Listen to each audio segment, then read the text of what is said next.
And so, as you can see here, we have you between Daggerford and Succumber, is where you guys are traveling, and you're coming from Succumber heading towards Daggerford. You've received a request to come to Daggerford for a specific mission to help clean up some goblins of sorts. Yep. And so you guys are you're working your way along the Delimber River on the way, and you've been traveling throughout the day, and have sort of reached into this patch of woods that's here, and starts to turn a bit to night. And at that point, you guys have decided to camp, I assume, on the side of the road, and that's kind of where we're going to sort of pick up and start. So it's nighttime. You guys are in the woods near a trail, kind of pushed off into the woods a little bit, and night is starting to fall. You suspect another day or so. Where are we on the map? Yeah, let me bring it up again. I've got the map open, I just don't know where we're at. Yep.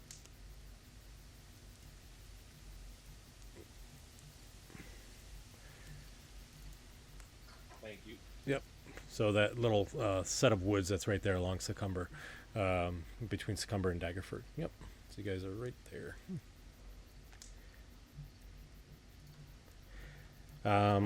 Yep, go ahead.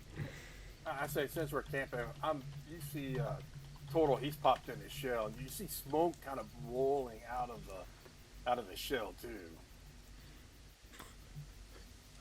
So, wait, Snortle. Why are you smoking? I'll pop out. What? Oh, well, it's my pipe. Okay, so you're not on fire. No, I'm not on fire. I forgot my voice.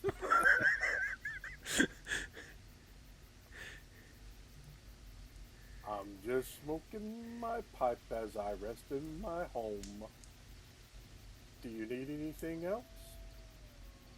No, just checking on you. It's just a health check.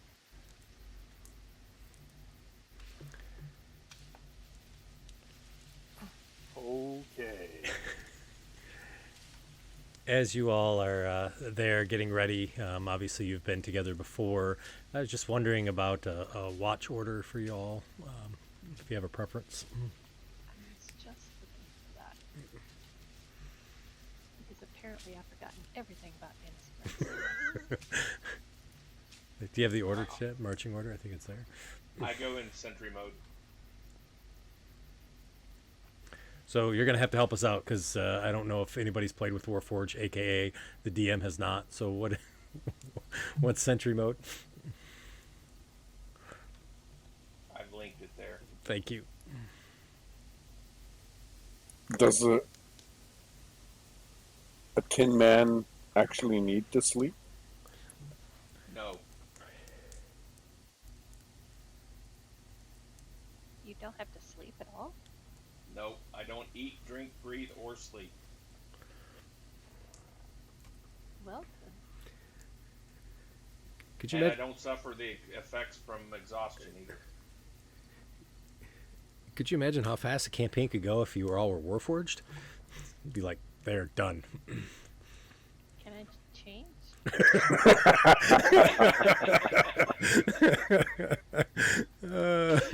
Yes, but only if everyone can change to Warforged, but we all have to be mute. Oh my god. That would be terrible. Alright, so Warforged is, I guess, the 1 through 4 then.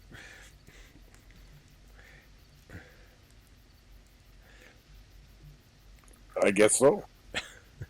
Yeah, I'll sleep my 4 hours and then sit up with him. Alright.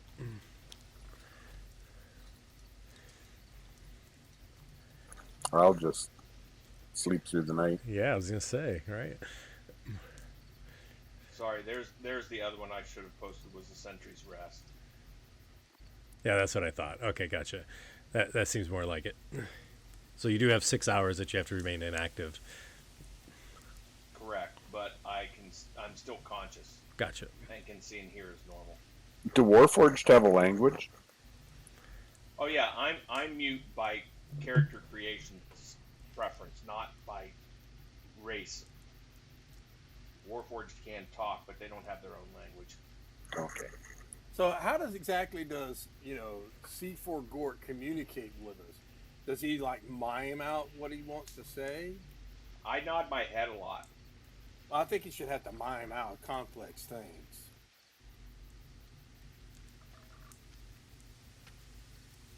He's got to be a mime. How are you gonna wake us up? Oh, that'll be easy. I'll knock the turtle shell over.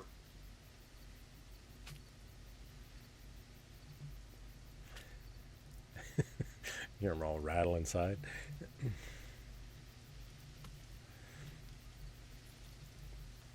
So yeah, you hear like strange music. It sounds like reggae music coming from inside the turtle shell.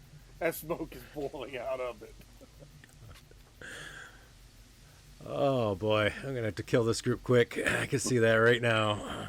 So, all right. So we have I put C4 as first, I guess, and then even though I know you're kind of on a sort of awake the whole time, Arian second, Snortle third, and then Stony, kind of the whole night type of thing, or 4, I guess. Yeah, I'm sleeping all night. All right, all night. So he's 0. Perfect. All right. So Why stay awake? right. So as you guys continue to kind of sleep through the night, if that's the case, I assume it probably is.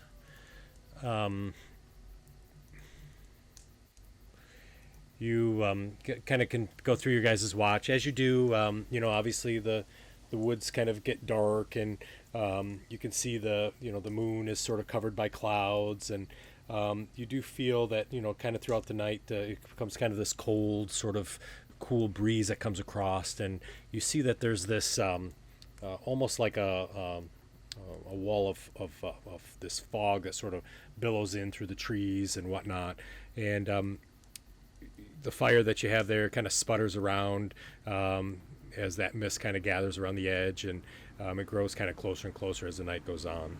By morning, you see that the fog kind of hangs kind of thick in the air, and it turns the trees almost into like gray shapes. And it feels like a lot of the color has sort of disappeared from where you're at. And you do feel that the trees that you're around, they just don't feel like the trees that you had seen when you went to sleep.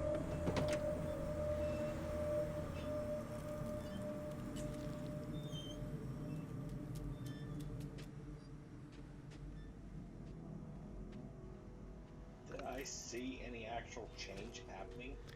As you were sitting there, I mean, it was kind of dark, so you'd obviously have kind of that darkish gray color anyways. But when you wake up, it just seems like the color in the landscape and the grass, and there's no sun. It's kind of an overcast sort of day or morning, but it seems different. Like the trees didn't necessarily move, but they just look different. They look more droopy. They look, more close together. Things look different. Is the I should be able to know that the terrain is the same, or if it's the same geography as where we were. I forgot you're a barbarian, right? Or Wanderer. yeah. Thank you. So I'll get something in there. You feel that things you're in a much different place than where you were. Even you're not in the Forgotten Realms or along the Sword Coast. Something has happened.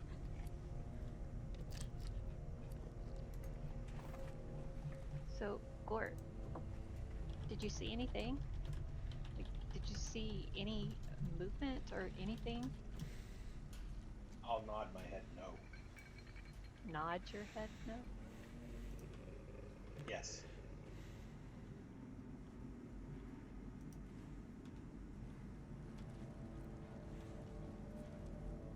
We're not in the same place.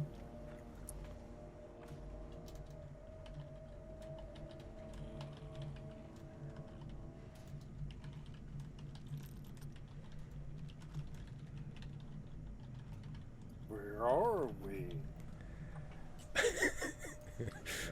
We're here. Where that is, I'm not sure. I'll look around. What do I see?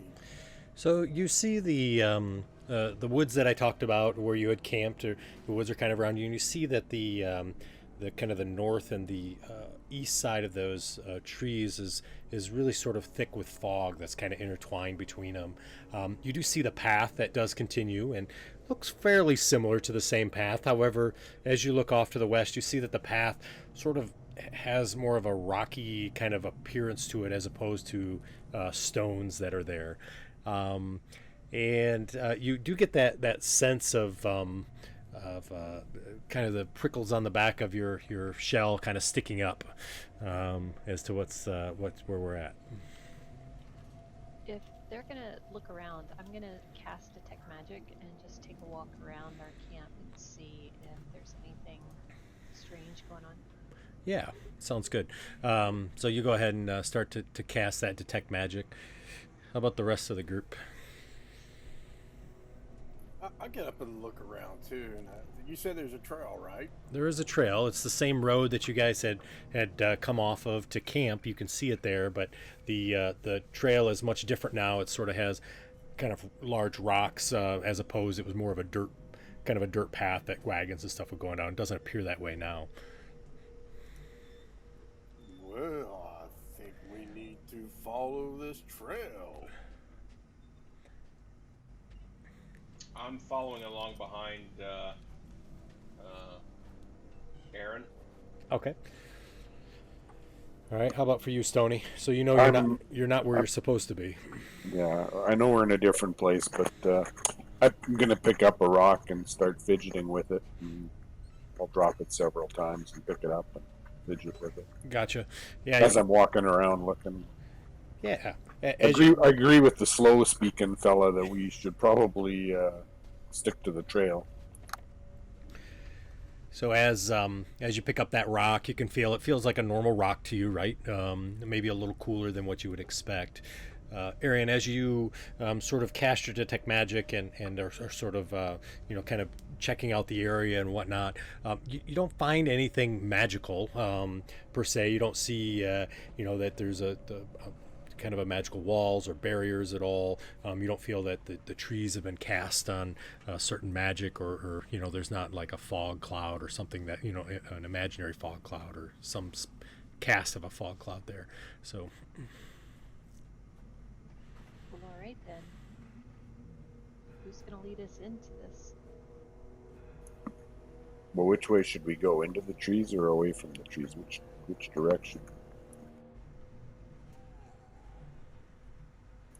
I'll lick my finger and stick it up in the air. I'll go over there and I'll lick his finger and stick it up in there. Another one up in there.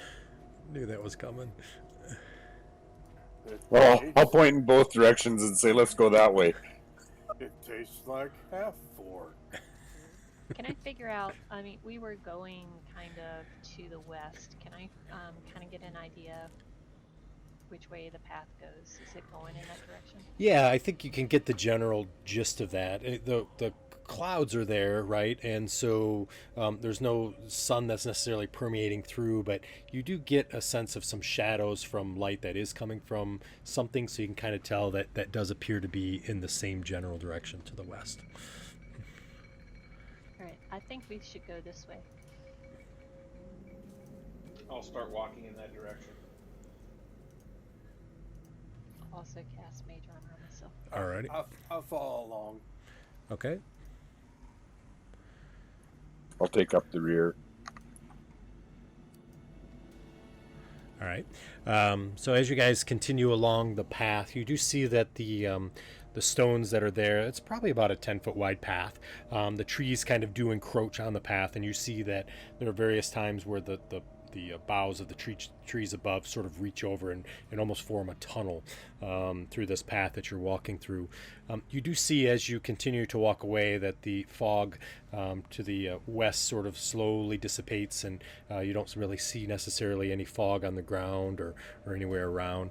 You do occasionally hear kind of the sounds of kind of a barking sound that's off into the woods to the north and to south at quite a bit of a distance. You do see kind of the general things you would see walking on the path, but you do have this sense that you don't have the normal creature or fauna that you would expect in the woods. You don't hear the birds chirping or the squirrels moving around and whatnot. The forest seems almost death-like.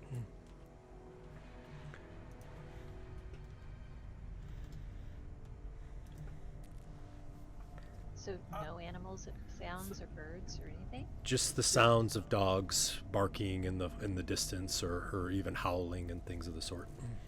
I rolled a survival to see. Can I figure out, why is it so quiet? That maybe the birds have left or something, or does it seem natural?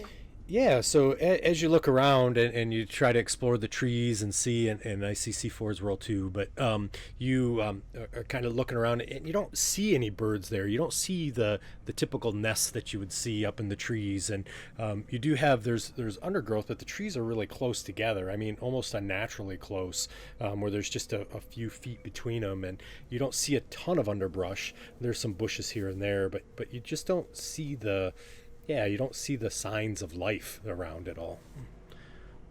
My clanking would not make it get that quiet, would it? I don't know, would it? It'd be pretty loud with you walking. Is that what you're saying, essentially? Yeah, I'm like an unoiled Tin Man. Gotcha.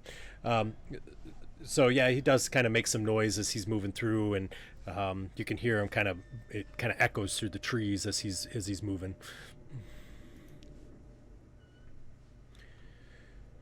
Cernal, you do see, though, off in the distance, sitting on one of the boughs of the trees to the west down the path, you do see what appears to be a solitary raven sitting there. It's just kind of cawing every once in a while as it looks in your direction.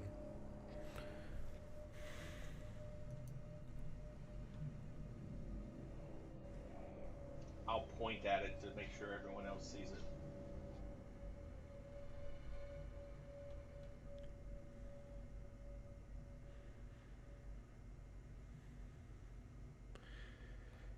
What are you pointing at, Gort?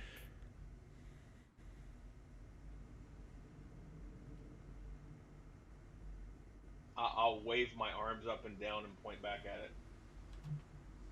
How far away is it? It's probably about 50 feet or so. It's not terribly far. It's definitely within range. You can see it kind of sitting up there. It's about 15 feet up. It's just sort of sitting there. Its head's kind of looking at you, and you can see it turn its head back and forth, and every once in a while it sort of caws at you or makes the raven sound that it typically would. So C4 is able to fully demonstrate kind of the direction that he's pointing at.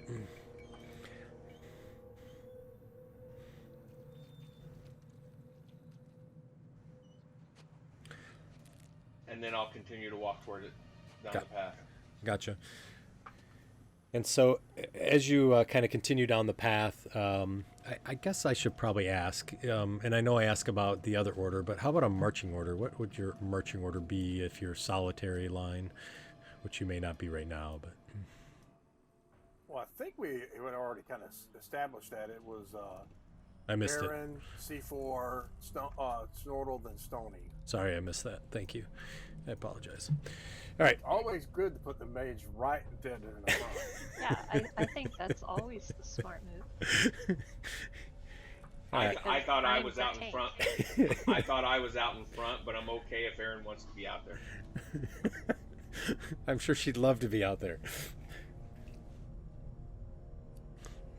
If you want to be in front, that's fine. But you actually have to move. I started walking. All right. Sorry, I missed that. Okay, so I just have it there. So as you continue to walk, C4, as you get about, maybe 30 feet or so from the raven, you see he sort of takes off and sort of moves down the trail, following a little bit farther off to the west. And as he does, you see he gets about 200 to 300 feet in front of you, and he sort of stops up on a tree branch and just kind of sits there and watches as you all continue to move down the path. I'll cast Mage Hand. Okay. It only goes out 30 foot, though. Yeah, so as you cast Mage Hand, suddenly you see it's not necessarily a hand, but it's actually a skeletal claw. Okay, that is not normally what happens when I cast this spell.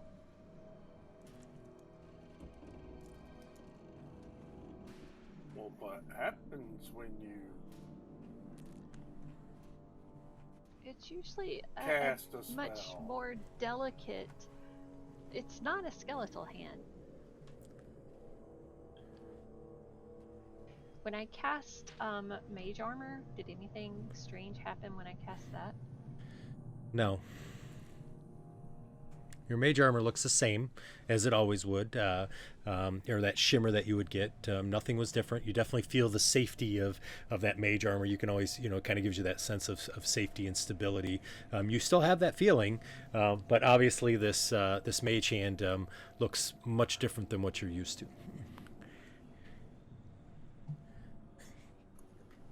I want to check out the trees. Are they actually living?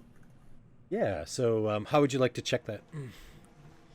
I'll go over and take out a dagger or a knife and just peel some bark off and see if there's any sap running in them and stuff like that. Gotcha. So yeah, as you kind of peel off the bark there, the bark does peel off, and you kind of stick your knife in there, and the wood feels normal, but when you bring it out, instead of having that yellow glistening, it's more of a kind of a black oily liquid that's on top of the blade itself.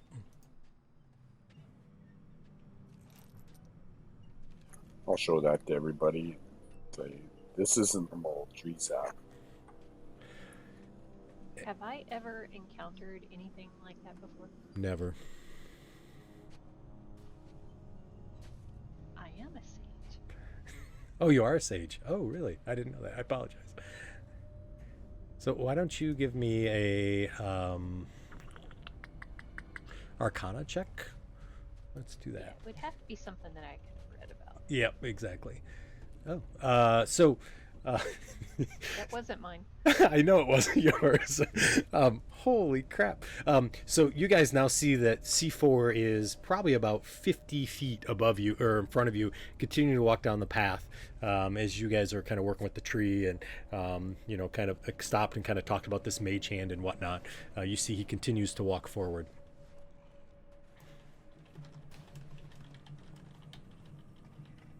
Can't he hear too? Hey, tin guy. He can hear, yep. I'll stop and turn around and look at him. Wait. I'll stand there. Wait, did you see anything? What were you doing? Who, me? I was talking to our Warforged. I start walking in place and pointing in that direction. I was typing something and I just deleted an excellent. So the direction you're following, or the way we were going? I point in the direction we had been traveling. Sorry, according to Brian, I'm supposed to make this roll to see if it actually turns out okay.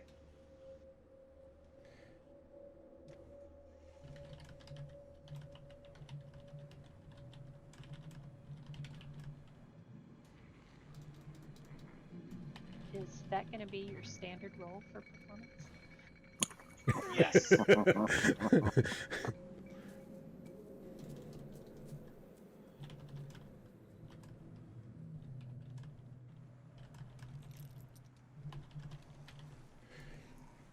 can see he's not going to be very good at charades. I'm better than the average commoner. That's a 12. Thank you very much.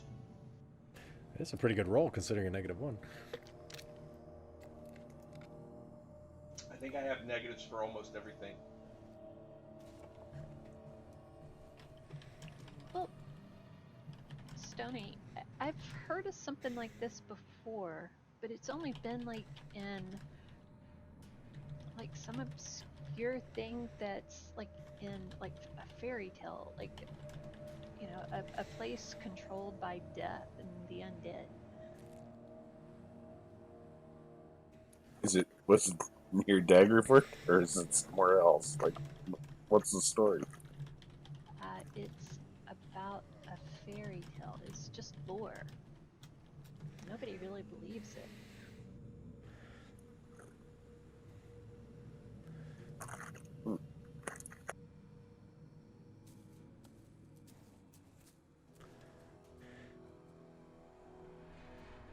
So as you guys are kind of sitting there and talking, and C4, you've sort of stopped. You see that raven has sort of, again, kind of flown and works down the path, and eventually he just sort of disappears off into the distance.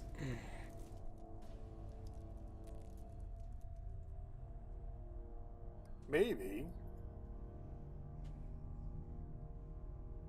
we should follow that raven.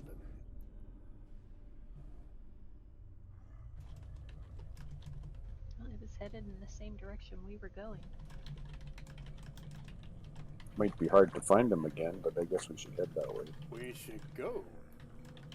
This is the first time I'm sorry that I made my character unable to talk, because this would be a prime time for me to say, I don't think we're in Kansas anymore, Toto. So I think, right, I think what we'll do, C4, is if you're going to say something, why don't you roll a performance roll? If it's above 10, then you can say whatever you're going to say. If it's below 10, then you can make up whatever you want to put there. Okay, How does that work? that works for me. Okay, cool. Time to pull that into the hot bar. All right. Yes, it is. Well, I guess we start walking up to C4 again. Alrighty. The tree didn't scream or nothing when I It stabbed didn't. it. Nope, it didn't.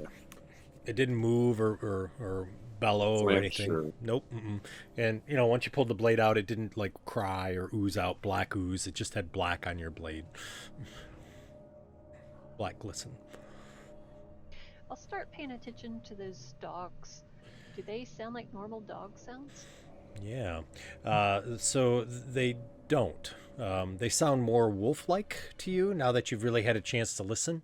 They're definitely off in a distance, but they definitely have that wolf sort of sound to them. Are they maintaining the same distance from us or getting closer? That's a great question. It sounds generally like well, actually, why don't we do a survival? That'll be great. Or nature, one of the two, whatever you prefer. You want our skill checks in the tower like we used to? Yeah, that'd be great if you don't mind.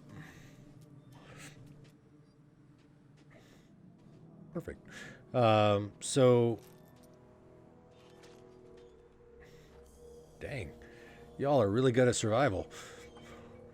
So all three of you kind of listening in can recognize that there's no sort of pattern that they seem to be getting closer or farther away. They definitely sound, coming from various areas, but it doesn't sound coordinated. It doesn't sound like they're tracking you or following you at this point.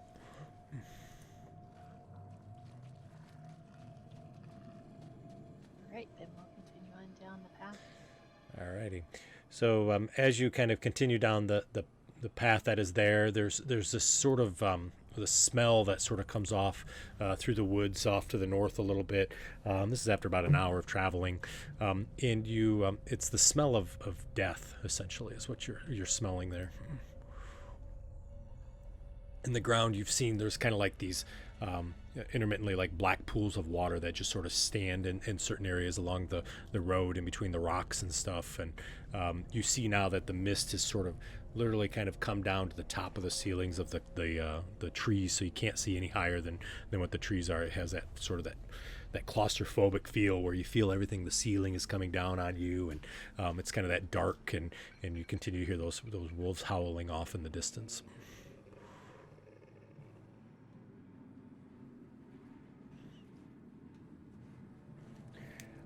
As you kind of continue on, the wolf sound sort of disappears over a period of time.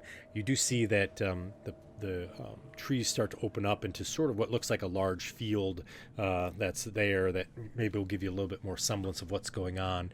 And as you continue out, you do see that there's a flock of what looks like birds, blackbirds, essentially flying from the south to the north.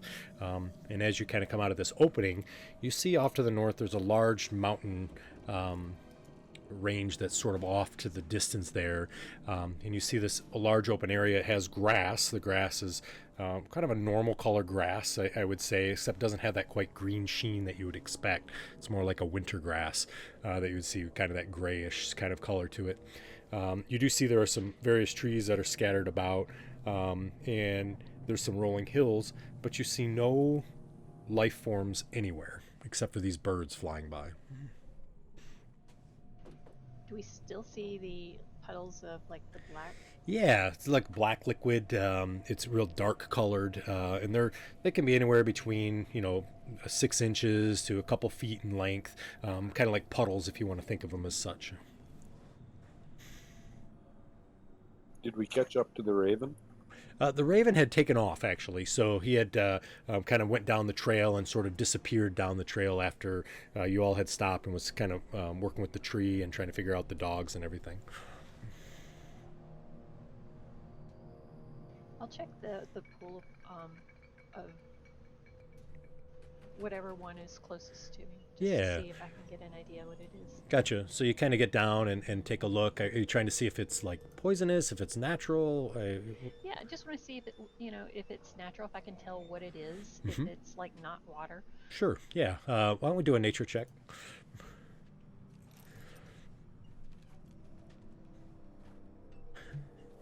I love all these 20s being thrown. This is awesome. So you recognize that it is, in fact, water. It's interesting, though, that it has this sort of black hue to it. But it definitely does not appear to be acidic. It doesn't look like some sort of a poisonous material. Doesn't have a smell to it at all. It kind of has that consistency as you take the blade and kind of run through it. You can see that it appears to be water.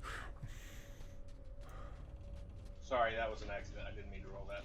Oh, that's okay. No worries.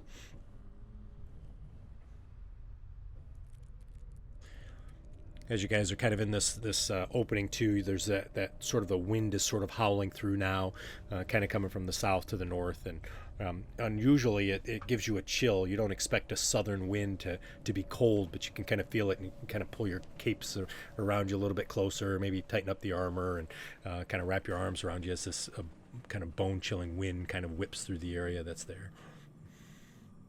These blackbirds are just passing over the clearing, or are they?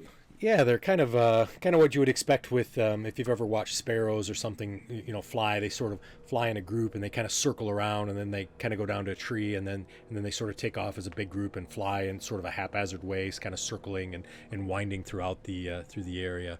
But they don't seem to be necessarily paying any attention to you. They're just kind of fluttering about throughout this valley.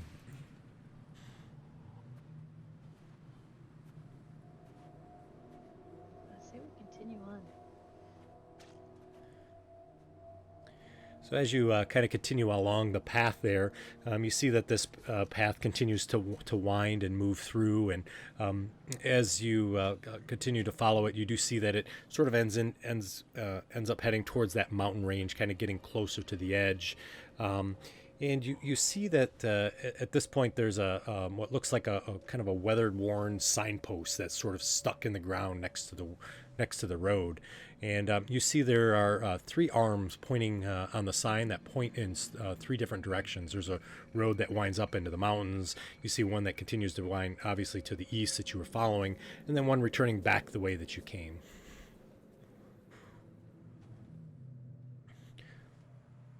The signpost there is written in common, and you see the sign that points to the north says Valaki is the way that it goes. The one that points to the west says Oakhurst, and the one that points to the east says Kresgik.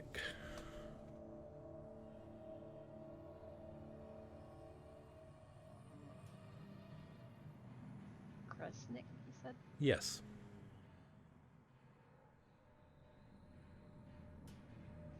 None of those sound familiar. Mm-mm. Can anyone tell if there's been any traffic in this area? Like if there's been any anyone who's come through recently? Oh. Look. Yeah, so Snortle, as you kind of look down at the ground and kind of check some things, you do see that there has been some wagon traffic. It appears to be several wagons actually that have disturbed the dirt probably within the last 24 hours or so. And looking at the path, it looks like they either went from the north to the west or they went from the west to the north. It's hard to tell which direction, but yes, there is. What direction? I mean, what? So from which town to which town? So from Oakhurst to Valaki.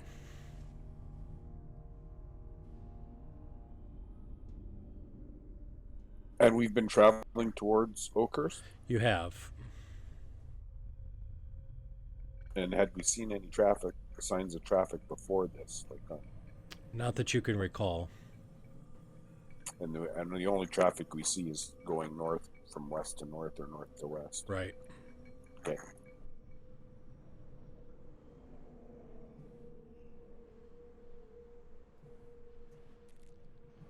Well, do we follow in the direction that the people are going? Maybe we can find someone who can tell us what's going on here.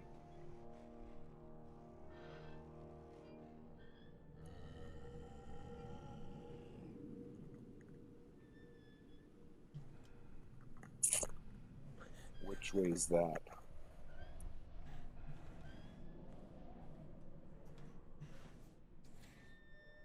Are there any mileage markers on the signposts and how far to each of these towns? There's not. They just have two signs that or the three signs that point in the various directions with kind of like a hand indicating in one direction versus the other.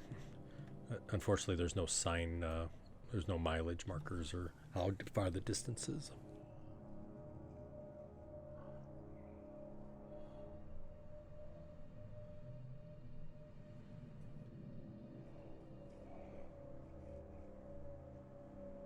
Well, I'm going to make a roll on survival, and you can tell me which direction I think we should go. Okay. So you see C4 kind of, as you're kind of checking, you see he continues heading towards the west. Dang, another great roll. What were you rolling for again, Stoney? I'm sorry, I got Just distracted. to see which direction we should go.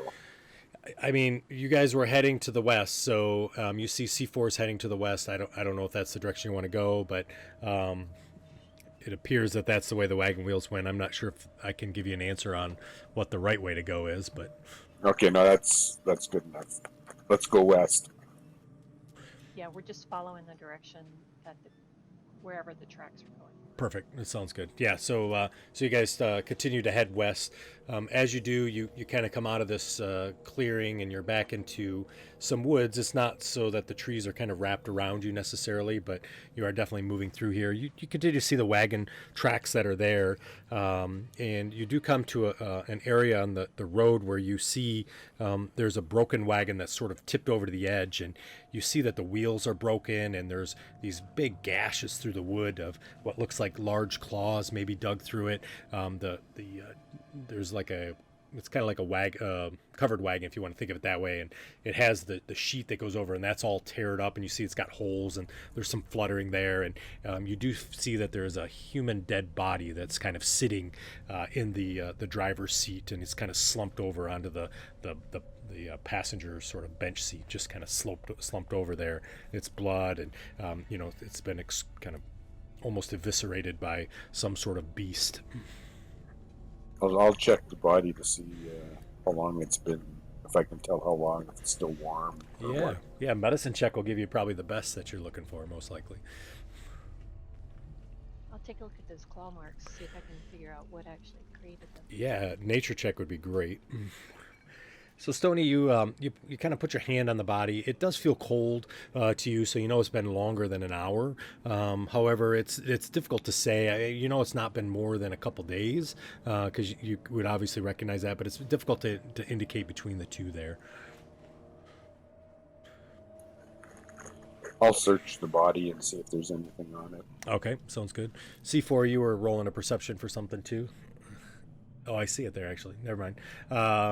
So, C4, as you kind of look around and sort of survey the land, you don't get the sense that there's any sort of danger here now. Whatever danger was here seems to have left. And then, Snortle, you were doing a medicine check as well? Yep.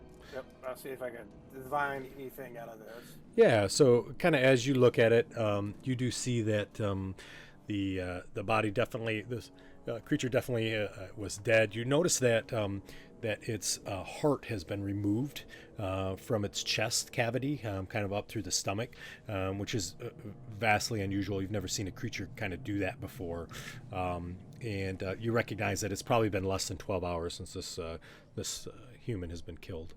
And then as for Arian, you kind of looking at the claw marks and whatnot, you immediately recognize that this was what appears to be some sort of a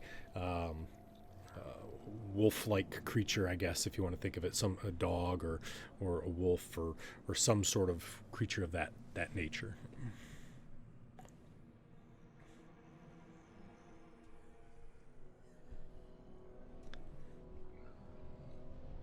And then, I'm sorry, Stoney, you were going to search the body, right? Yeah, just see if it had anything. Yeah. So as you kind of search the body, you see that its clothes are sort of a flamboyant sort of clothes. You see it's kind of a this bright red tunic shirt that's kind of torn up and all stained. And you find that not in his possession necessarily, but laying down by his feet, you see a broken long pipe, maybe for smoking some sort of a tobacco, and you see there's a large sort of a I can't think of it. I don't want to say I think it's called a lyre, right? It's like a musical instrument that's sort of sitting there that's also broken into some pieces that's there.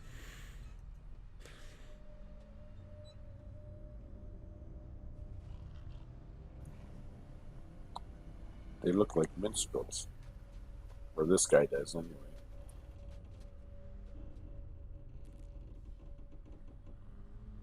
Is there anything in the wagon? So as you look through the wagon, you see that there's a lot of broken boxes. It appears that there's a lot of, again, clothes that I kind of talk about, very bright clothing that's in there, which seems weird, right, in this land. Everything's kind of gray. You do see there's some musical instruments that are there, but you also see that there's kind of various sort of looks like religious trinkets and things of the sort that are sort of tucked in there that have sort of been kind of spread out and skewn throughout the area. Nothing of significant value necessarily, and if there was, maybe whoever was with this wagon, if there was somebody else, maybe they took it. So is there any identifying marks on there that might tell us like which city or anything that it came from? Yeah, so that's a great question. Why don't we do a kind of a history check? You can all four do it at disadvantage.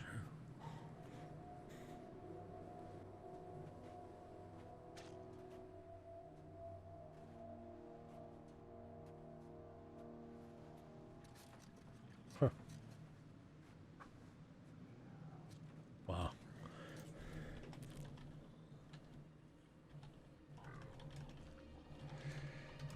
So as you all kind of look through and see this, most of you, it's not really clear to you. However, one of you, it actually is, or fairly clear.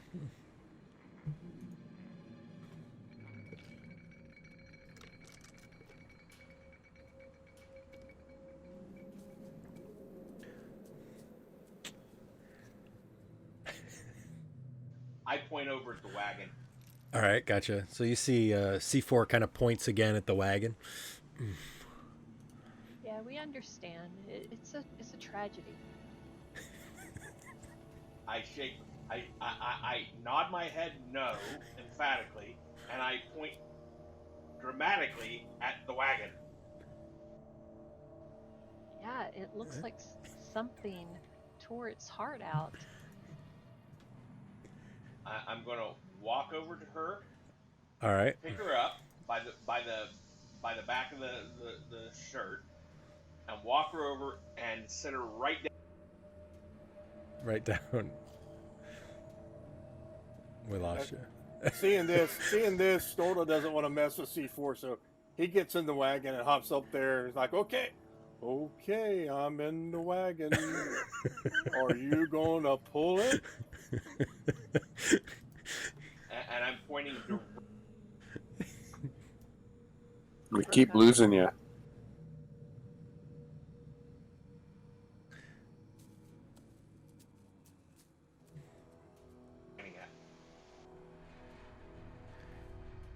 Is your mic all right?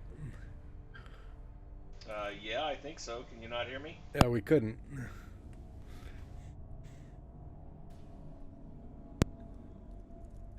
The thing like 6 inches away from what I'm pointing at.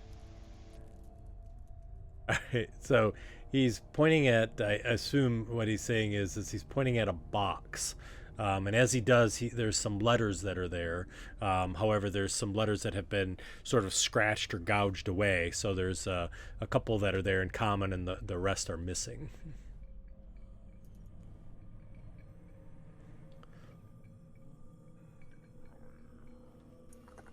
Yeah, that box, that means nothing to me.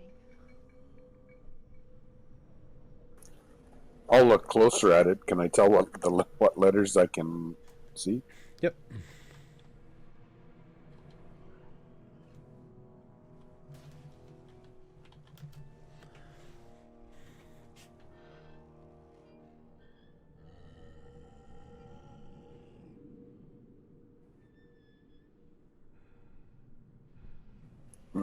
Doesn't mean much to me.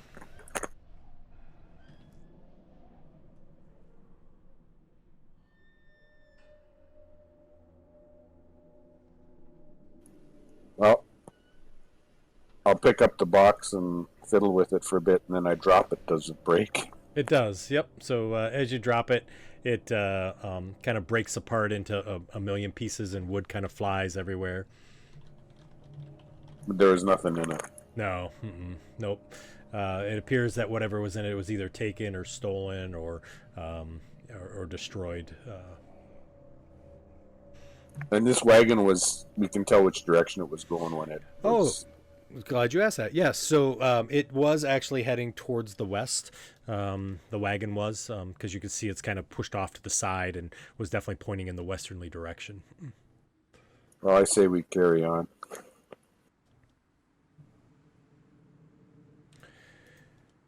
So as you all kind of carry on through the path there, you do see that this...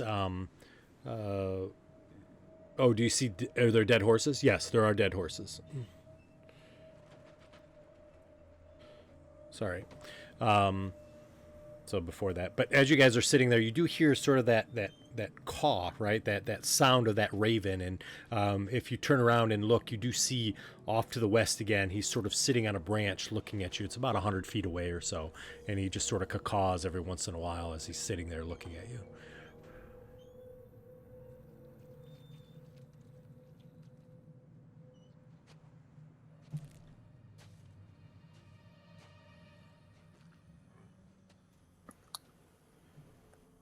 There are dead horses there. You do see them kind of dragged off into the woods a little bit, just to the north. You can see them.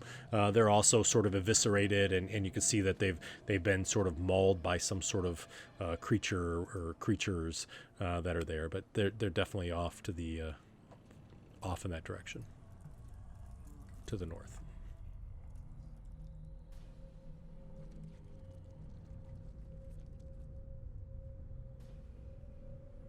I continue walking west unless they stop me. Okay, alrighty. So as you guys continue off to the west, moving down the trail, it's been obviously several hours since you had gotten up. But as you continue, you still don't really see any animals or hear any animals other than the wolves or the dogs barking in the distance. They don't seem to necessarily be tracking you. They're just kind of all throughout there. And this raven continues not to torment you, but definitely is there, and then will fly off and will come back, and we'll continue to rinse and repeat that sort of thing where every 30-40 minutes he's flying off and coming back.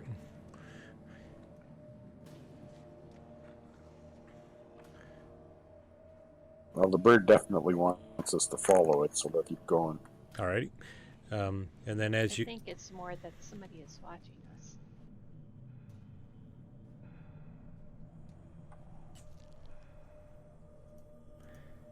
Ooh. Oh, we can find out who's watching us then.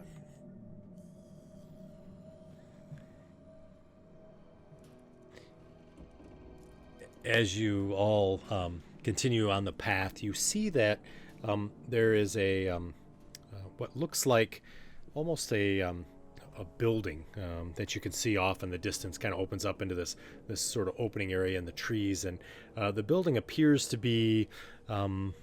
Looks like what you would expect a blacksmith shop to look like, and you see that there's kind of the smoke that's sort of billowing out of the building. You see that the road sort of makes a curve to the north, so you can see the building, you can see woods, it kind of opens up, but you can't really see anything except for the building, except the road turns to the north and wraps around the trees, so it's difficult to see. Building's probably about 500, 600 feet in front of you at this point, but you can definitely see there's some smoke that's kind of billowing out of this building. Well, maybe there's someone in there who can tell us what's going on.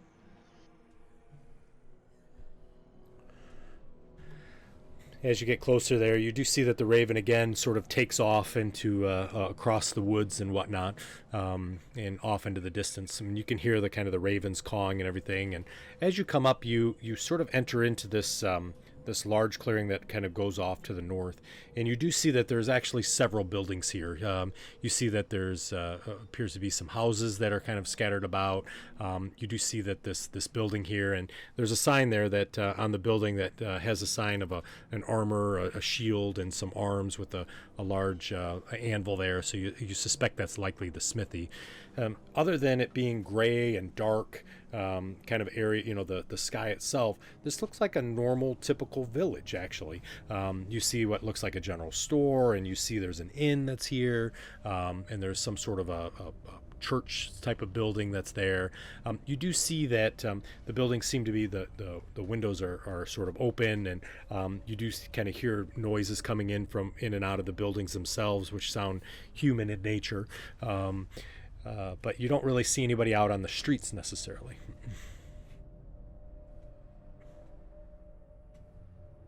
Right then, let's head towards the one that looked like the inn, you said? Yep. So as you continue down the path, you walk by the blacksmith, and you can hear kind of the sound of somebody hammering inside. And the next thing you kind of pass is what looks like a shrine of sorts, and it's a small shrine, or church, I guess, if you want to call it that. And you do see that the windows for that one are closed, but you can hear the sound of almost a bell tolling inside. Not a death knell, but more of a kind of practicing a song type of thing. It's not the most happy song, but it's a song nonetheless. And as you walk up, you do see there's a sign there, and it shows a large boar on the sign of the inn itself. And you do see that the windows are open, and you can hear the sound of some people talking inside.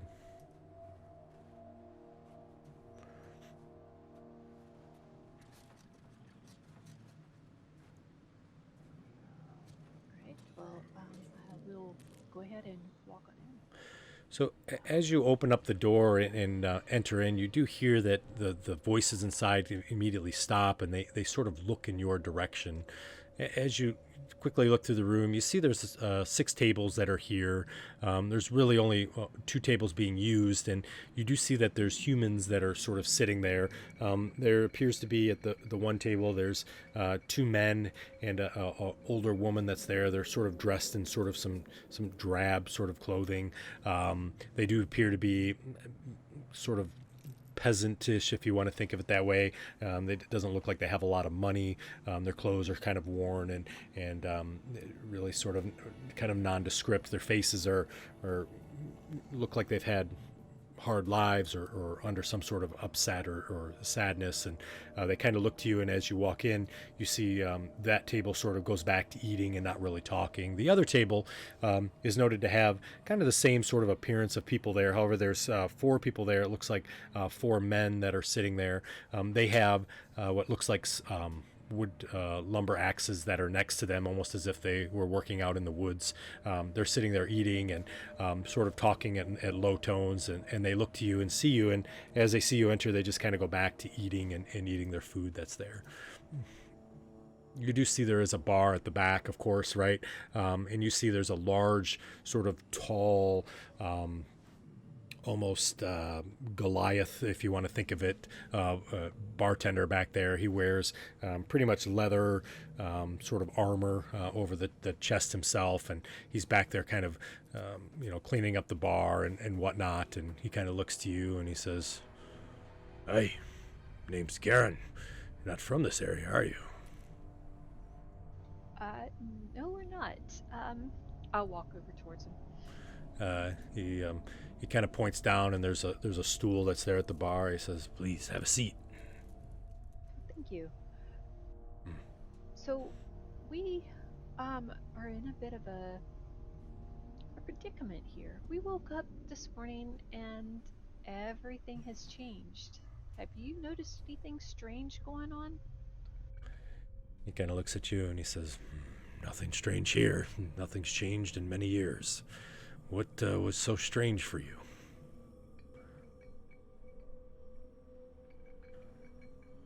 Well, the trees don't look the same. It's all gloomy. And then there was the case of the wagon with the dead body that we found on the road. Oh, dead body, huh? Where was that? To the north or to the east? To the east. That's unfortunate. That happens, especially if you travel at night. I don't recommend travel at night. If you're looking for a room, I have a room.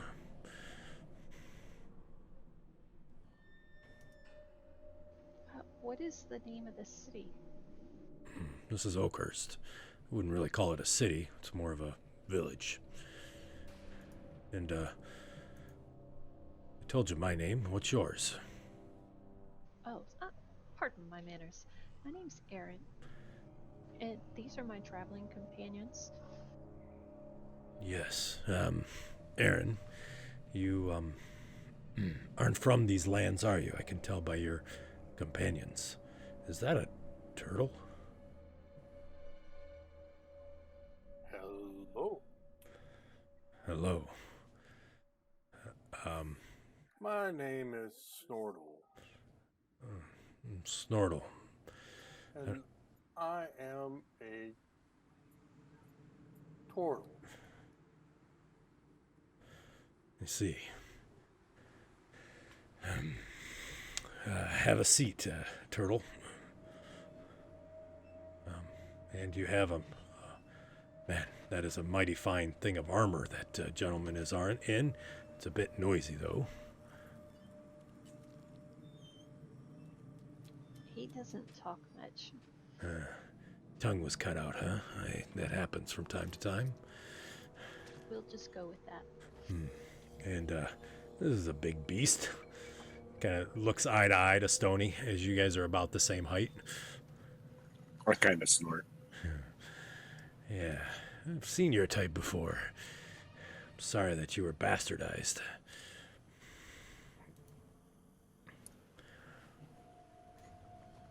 I'm just shaking my head from side to side, wondering what to say next. Fair enough. I wouldn't exactly say bastardized. Well, you are a half-breed. I'll give you that. Fair. Now, did you travel in from the east, or did you travel in from the north? Came in from the east. Do you get many people coming in through here who've had the same experience? Oh yeah, we do. Matter of fact, there's a group not uncommon as yours, however, definitely not as eclectic, that came through about a week ago. They were looking for a way to get out of these lands. I think they were looking for some exit, and somebody had talked to them about the Darkmoon Castle. I don't know if you've heard of it. I don't believe I have. Well, I may not be a guy to be able to give you a lot about that, but he was one of those flashy paladins, those believers in the morning glory, the morning light, the morning lord. As he says that, sort of in a much quieter voice than he would typically say for the rest of the conversation. He says he had one of those, and he was hell-bent on getting the hell out of here. Why does everything seem like it's dead, and why are there no animals? We're all alive and well, can't you tell? I mean, look around. There's animals. I'm sure you heard them on the way in. We heard some dogs barking or howling or whatever, but that was it. I think that's enough, don't you? I think the boars are mainly gone for the winter. Well, there were some awful large claw marks on that wagon that we passed. Yeah, well, again, that's why you don't go out at night. It's best you don't do that. I wouldn't recommend it. Can you tell us why? Bad things happen at night. Things die, things come out that probably shouldn't be out, so as long as you keep the windows closed and stay indoors, keep a candle burning, you'll be fine. But I don't ever recommend not having a candle burning.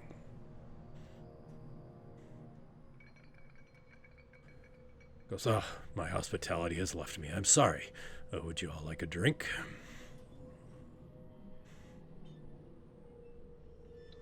Yes, yes, please. I'll take one. Good. I'll be right back. And you see kind of walks to the back, and you see that he's got these casks that are in front of you, like on the opposite side, but he actually walks into the back and walks through the door to the back door and goes back there. What kind of mugs is there at the bar? So you see, are they glass or ceramic or what? yeah. So they appear to be made of some sort of pottery, ceramic, I guess you could call it. Maybe that's even a little bit nicer than what you would expect, but they definitely look sort of shoddy. Definitely not worth anything to speak of. And you don't see anything that looks like glass anywhere. I'll pick one up and bring it up to my face to closely examine it. Yeah. I'll toss it from hand to hand, and then I'll drop it. All right, gotcha. So as you kind of toss it back and forth, and you kind of take a smell of it, it has sort of a clay kind of smell. Smells like maybe it was kilned or something, but not of great quality. And as you drop it, it hits the ground and it breaks into a bunch of pieces that does look like clay itself. And as that happens, you see the other tables kind of all look at you as you do that, and they're all kind of staring at you. Oops. And they kind of eye you sort of suspiciously, and they kind of go back to doing what they were doing. You do see that the table with the two people and the female that's sitting there, the first table I described, they seem to sort of kind of be sitting back and sort of just hands in their lap and kind of looking down at the table, not really talking to each other, but you do get the feeling that they seem to be kind of eyeing you all as you're sitting there or at the bar. What you looking at? One of them just kind of ignores you, and the female, the two men kind of ignore you, and they just kind of continue to look down, and the female says, I'm very sorry, sir. We're not looking at you, and please don't think that we're here to cause you any trouble.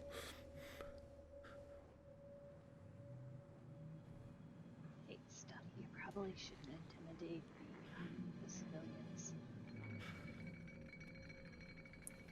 Okay. Unless you think you can get some information out of them. I'll try to give a non-snarly look, but it looks even worse. Sounds good. You see, she continues. She kind of slides her chair, kind of slides it, and sort of puts her back so she can't actually look at you. And she's sort of looking out the door. You can see she kind of slid her chair so you're not in her line of view. You see that the four lumbermen, though, they continue to kind of eat. And as you look over, they're eating some sort of a stew. But inside the stew, you see there's kind of like sort of this yellowish, brownish sort of, either it's a celery or some sort of a vegetable type material that's in there. You do see what looks like maybe a potato. You're not sure if that's really potato. It's kind of a dark brown. If it is, it's probably a rotten or raw or a nasty potato. And then you see there's some sort of chunk of meat that's kind of there that they are sort of eating there. You see they all have sort of the clay pitchers that you have, and you do see several of those lumbermen kind of pull back and draw off that mug that's there. And there's a large pitcher sitting in the center of the table, which is also clay, and you'll see one of them pour. And as they pour, it's a deep crimson red liquid that they pour into their mug. Right then, you do see that Garon kind of comes back, and he has 4 mugs sort of in one hand, almost as if, he went to get different mugs for some reason. And he has that large carafe similar to what's at the other table, and he kind of puts the mugs down on the table and sort of passes one to each of you, and he slams down this big carafe of clay, and you can hear the water, the liquid inside sort of sloshes back and forth. And he looks to y'all and he says, "That'll be 1 silver for that." Yeah, here you go. Thank you very much for your help. Is the liquid red? The liquid is red. I'll say, what is this? He looks to you and he says, "Well, it's the nectar of the land, of course." "I forget, you're Outlanders, not from this area." He says, "It's just wine, that's all. It's best to kind of wash your sorrows away, if you understand what I mean. Wine's a good way."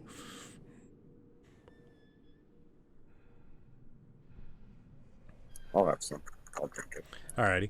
So you kind of pour it out. It does have that crimson kind of look to it, and it almost has a metallic smell, actually, as you're pouring it out, almost as if it was made in some sort of copper or tin or some sort of metal container. It really kind of permeates that metal sort of smell to it.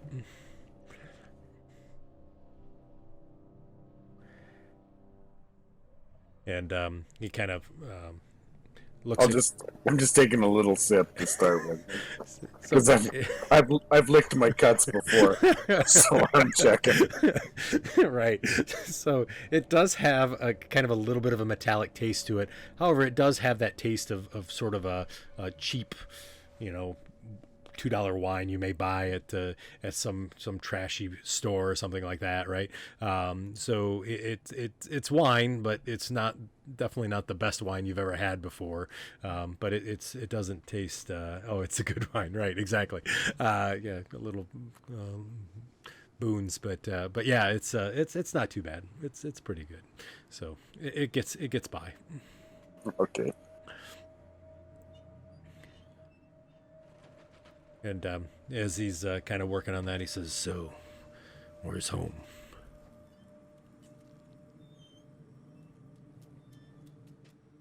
Well, if I knew where we were, it'd be easier to tell you. "Well, I can tell you where you're at. That's not hard to tell you." You said we're in Oakhurst, but I don't. We were headed to Daggerford. I don't know of Daggerford. I do know Oakhurst is here, and of course, we're in the land of Barovia. What? Barovia's a fairy tale. Yeah, it is, isn't it? As he does that, he reaches behind and opens up the cask, and he pours this, what looks like almost a mead into this mug. And as he does, he just kind of takes the mug and just chugs the whole entire mug down. He goes, "Fairy tale indeed."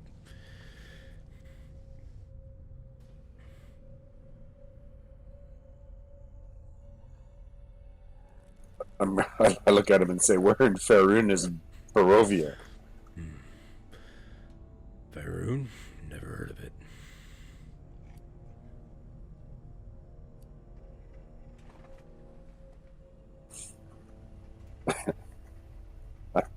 I'm kind of dumbfounded. I think we must have walked through some sort of a portal somewhere. Mm-hmm. And we're somewhere else, folks. He says, "Portals, yes. Something like that, right?" Well, we were just sleeping and woke up here. The mist grabbed you, didn't it? Yes. Well, this is home now. Forget about Faroon or Daggerland or whatever it was called. Barovia is your new home. Welcome. Oakhurst, why not? This is a great place to live. Wait, you said that there was the group with the paladin. Yes. Yeah, Did they get out? I haven't seen him. He had some shiny sword. Said it was the Shatter Spike, I think. Yeah, Shatter Spike. Some magical thing that would get him out of here. He talked to the mayor. They said the mayor had some information to get him out of here, I guess. They were from, what was the name of that place? Oh yeah, they were from land named Kryn, I think it was. Yeah, Kryn. Had this annoying little pipsqueak. Kept swinging this weird staff around. Made some whooping noise. He was annoying as all get out.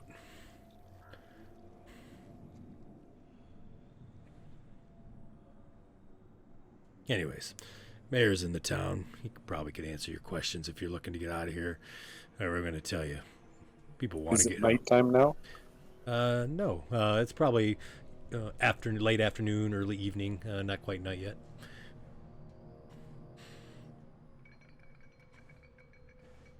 So what's the mayor's name? We'll go take a quick chat with him. His name's Werner. Werner Lang. Can't miss him. It's in the center of town there. There's a building. It says office. He's probably there. He usually doesn't go anywhere else. Welcome to Oakhurst. Throws a big sucks down his glass, and he says, by the way, if you need a room, I got rooms. Also, it's 1 silver a night.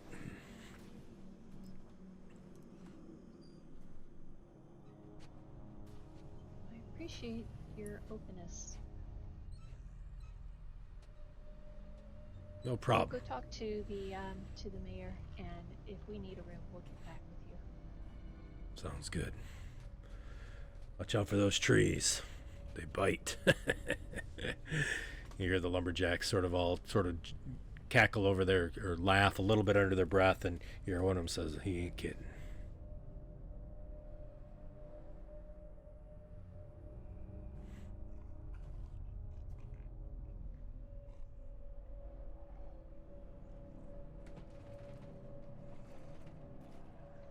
Right, I'll drink some of the wine.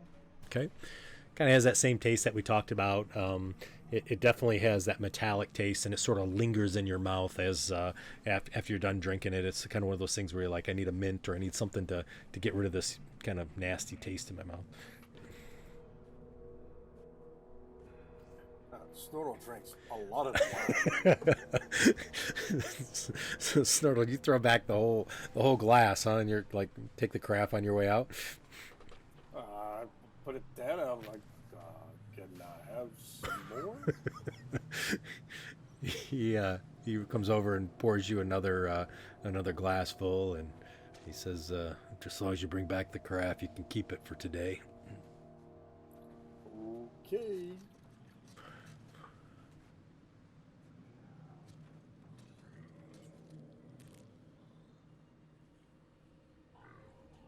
I immediately turn around and start walking towards the door. Okay.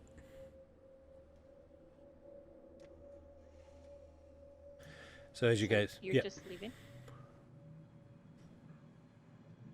I'm just following the direction I heard.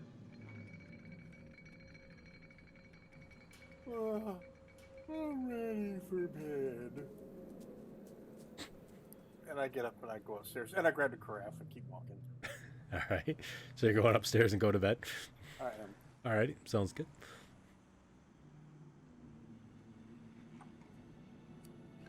So Arian, Stony, and C4, you said you were heading towards the door. Yep. Yeah. Alrighty. We're going to talk to the mayor. So you guys walk outside. Snortle, you head up towards the room. As you get up there, you see the rooms are pretty much a sort of a bunkhouse type of thing. It's got 4 beds in each room, and there's a single wash pail, and the beds are made of straw, and they're not the best of beds. There's some wool blankets that are there as well, but pillows that are pretty terrible. But you're up there nonetheless to see that. As the 3 of you kind of step out, you do see again that there is what appears to be this building kind of in the center, and it does have the sign office. Next to it is a building that looks like a jail of sorts, I guess, if you want to say it. There's some bars that are there and whatnot. You don't see anybody that's in there. And again, you don't really see anybody walking in the streets necessarily, but you do hear people, and there's some private homes and residencies that they're kind of spread out amongst here as well. Where did everybody go? They're all outside. I will hop back downstairs. All right, gotcha. And I say it again. Where did everybody go?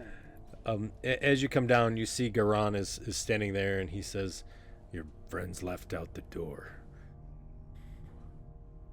Okay. And I go out the door. All right. As you go out, you see that after they had left, that the 4 lumberjacks are still there working. The 2 men are there, but the female is gone, who was sitting at the table. Okay. Alrighty. So as you guys head over to the office, you see that the door is partially ajar a little bit, and you see the building probably houses maybe a single room or maybe 2 rooms there. It doesn't look like a very big building. It does say the office, and it has the sign. It says the proud Mayor Lang is in office, or is in business, or whatever you want to say, however you want to word that. Okay, I'll knock on the door and then, walk in if it's open. Yep. So as you knock on the door kind of swings open. It kind of swings both way, and as it swings open, you see that the room itself is probably about 30 feet wide by 30 feet long, and there's a solitary desk there, essentially a table, and there's a chair, and you see there's a very rotund, big sort of dwarf that's kind of sitting behind that desk, and it looks like when you knocked, you sort of woke him up from a nap as he kind of comes forward and he goes, "What's up? What's going on? Oh, hello. Mayor Lang, nice to meet you." Hi, Mayor Lang. You are... My name is Aaron Cerulis. Oh, Aaron, nice to meet you. Boy, it's good to see somebody who's not a human. Damn humans everywhere in this town. You ever noticed that? Well, now that you bring it to our attention, yeah. He kind of unruffles his shirt. You see he's wearing a very kind of a nice dress sort of shirt that you would expect of the times. He does have a coat that he wears as well. However, the coat is, even though he makes it try to look nice, you do see that there's some patchwork on the elbows, and it's kind of a disrepair, but it also is sort of a grayish brown color to it. So, Mr. Mayor, we've run into a bit of an issue, and hopefully you can help us. Oh no. Maybe. What can I help you with? So we somehow, we're not from here, and we don't know how we got here, and we would like to go home. You see he kind of sits back down, and you see sort of a relief comes over his face, almost as if he was expecting something much different. And he says, yes, it seems that people visit Oakhurst to find their way home. I'm not sure why that is, but yes, I'm your guy. What can where's home? Let me help you get home. We were headed to Daggerford. Daggerford. Oh, yeah, I was there a long time ago. Great place. Love that place. I got to tell you what, it's way up in the mountains. Beautiful up there. I think I can help you get there. Daggerford's near the coast. Oh, yeah. I thought you meant Dagger Wall. I was mistaken. Of course, yes, of course. Daggerford. I've been there too. It's a great place right along the coast, and I love the tropical trees that are there. I mean, it's just beautiful, don't you think? How much is he telling the truth? So, you kind of eye him as he's going, and he says, "Yep, it's a great palm trees there. I love it. Great place to get some sun." I don't think so. Can you, it's clear that you really don't know where Daggerford is. Can you just please give us a straight answer?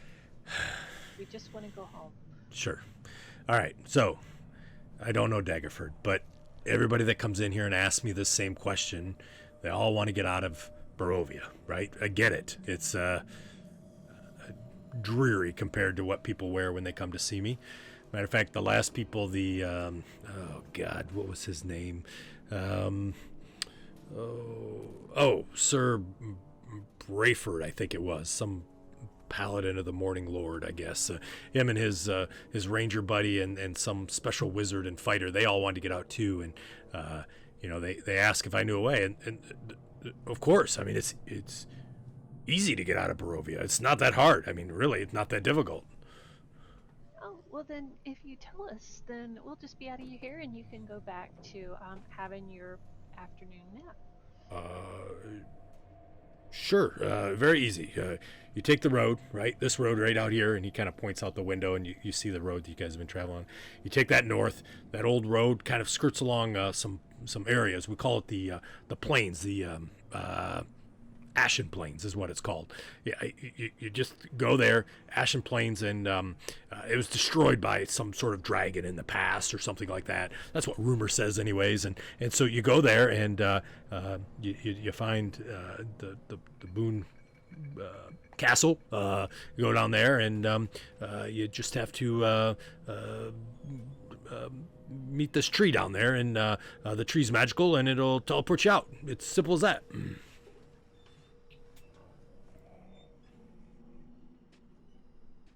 I'm not even gonna roll. So, I'm having a hard time believing that it's as simple as going up to this castle and talking to a tree that's Okay. going to send us home. You're right. Okay, so you are obviously a very smart shooter. I can tell that, and I'm not gonna get anything by you. It's really not that easy. I mean, it's been pretty much taken over, this castle, by some creatures, and it's probably pretty dangerous to get to this tree. And you're right. You don't have to really talk to the tree. You just have to eat one of the apples off the tree, and if you eat that apple, it's a magical teleportation that gets you out of Barovia. I'm gonna be honest. There's been lots of people that have tried, and I don't really know if they made it, because if they made it, they ate the apple and they're gone, right? I mean, you get it? But if they didn't eat the apple or they didn't make it, I wouldn't know that either. So, anyways, that's how you get out of here. And I'm too old for that, and I got a pretty good gig here. I'm the mayor. Yeah, I can see it's not really that stressful. Oh, nah, not stressful at all. I got to tell you what. I mean, I'm living the dream, as he kind of kicks back in his rickety chair. You're not worried about those things that took over the castle coming down here and causing trouble for you? He's just kind of smiling, and he just sort of stops as he's sitting in his chair and looks at you like he never thought of that. No? Well, I would be concerned about it. I mean, what could possibly take over that castle? Yeah. You see, kind of nervously, sort of grabs his pen, and you can see his hand shaking as he reaches down, and he starts to write down something on a piece of paper, and he looks and he says, I'm not worried. What am I got to worry about? Hasn't happened this long. I've been here for a couple 100 years, right? Can I tell what he's writing? Yeah, you can look down. Do you read Dwarvish? All right, I can do the Dwarvish thing too, so to see. I actually do. Oh, do you? Okay.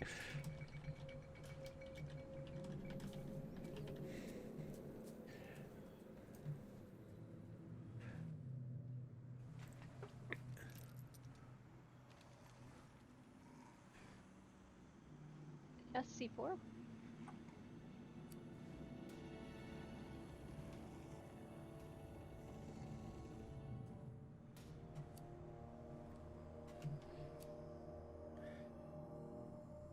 So he continues to look at your group and he says, "Ah, I see you got the same makeup as the last group. The fog must be the mist must be pulling people in similar. I guess the master wants more like you, I suppose, huh?" You want to fill us in?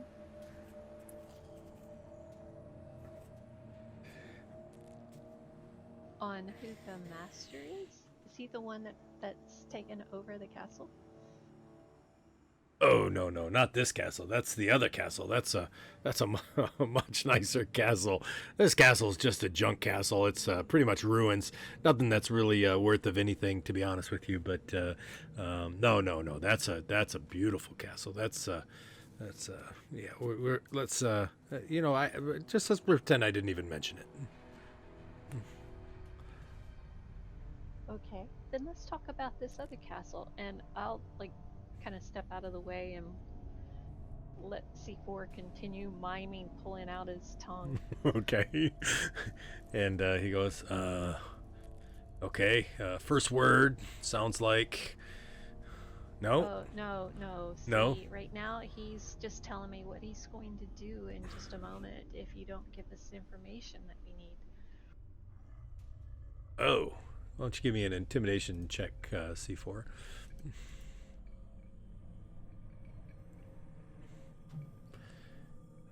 And he kind of looks at you and he says, okay. However, as you see C4 mimes this out, it doesn't quite look as scary as it would to most people. Matter of fact, it looks almost like a little bit of a slapstick comedy scene. And he looks and he kind of turns his head and he says, "Oh, you're a traveling minstrel band. Oh, you got a bard in your party. I love it. Hey, I could get you some people to collect, and maybe we can get you a little bit of that special soup as a reward for doing what you're doing. What do you think?" It depends on what's in that special soup. Only the good stuff. Definitely meat, no doubt about it. What's he got on his desk? So I'm glad you asked. So you see he has what looks like an hour. Well, it is an hourglass, a sand hourglass that's there, and you see that the top of the hourglass has about maybe a tenth of the sand left in it as it's dripping through. You also see that he has some papers that are stacked there, and he has a pen. And you see that there's a large plaque there that says Mayor of Oakhurst right across the front, and that's pretty much all that's at the desk.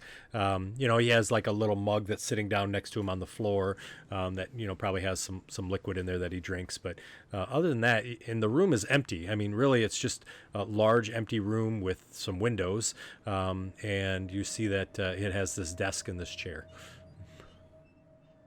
I'll turn the hourglass over. He goes, whoa, don't touch that, and he flips it back. He says, "Don't ever touch the hourglass." Why?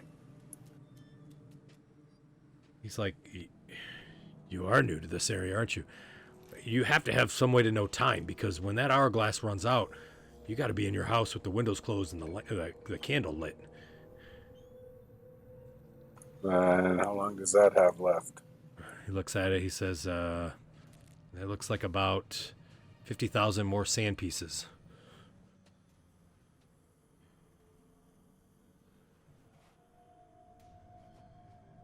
Great. And at what rate does the sand fall through? He says, "About that fast." He says, as you look at it, I mean, you're watching the sand fall through. You think you got anywhere between an hour to 2 hours left of time on that little hourglass that he has there. He says, "You're not planning on going there tonight, are you? You're going to stay here, right?" Well, after all of everybody we've spoken to has said, don't go out at night because, same thing that happened to that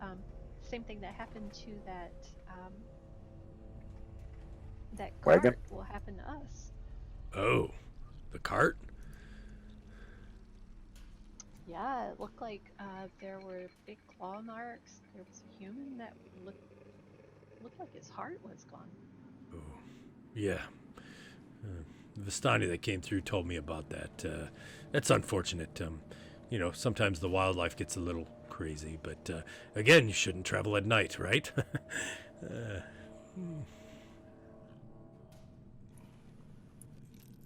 you did tell me who took over the ruins. We've got to know what we're going to run into.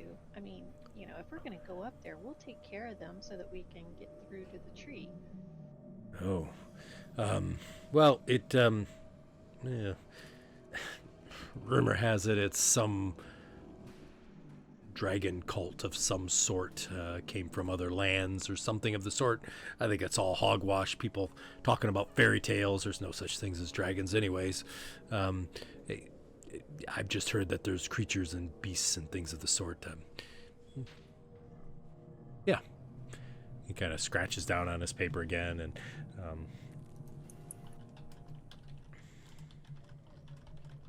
does it look like what he's doing is magical? Like he's sending a message to somebody? Or is he just... That's a great question. So, no, it looks like he's just kind of writing down notes randomly on the piece of paper. You don't know if it's for himself or not, but... Oh, you don't have Dwarvish listed under your language, I don't think. Do you have it as... it listed as Dwarven. Yeah. Do you mind doing Dwarvish? VISH.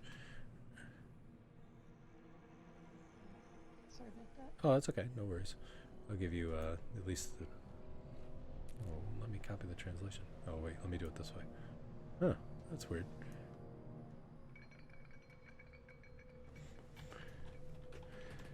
They wouldn't let me whisper that. That's interesting.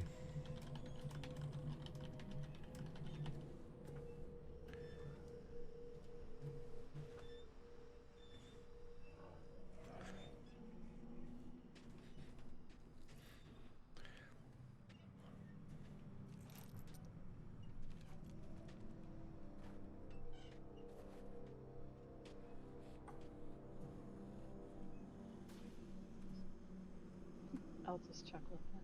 Okay. All right. Sounds good. Just out of curiosity, I had to try something. I tried dragging that into just a line on my character sheet. Yeah. Like an equipment or something. Yeah, I'm sure it copied it. No, it won't copy it at all. Oh, really? Interesting. Maybe they did that on purpose.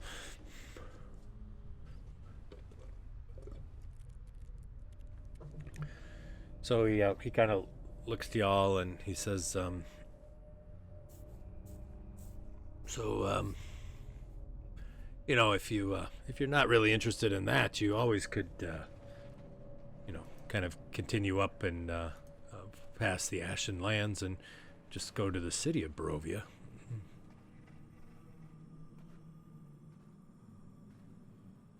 Well, right now, we'll go wherever we need to, because we all want to go home. I gotcha. Well, there's many ways to get home. It just depends on which path you decide to take. How far is this castle that you were speaking of? It's probably... it's a couple hours to the north.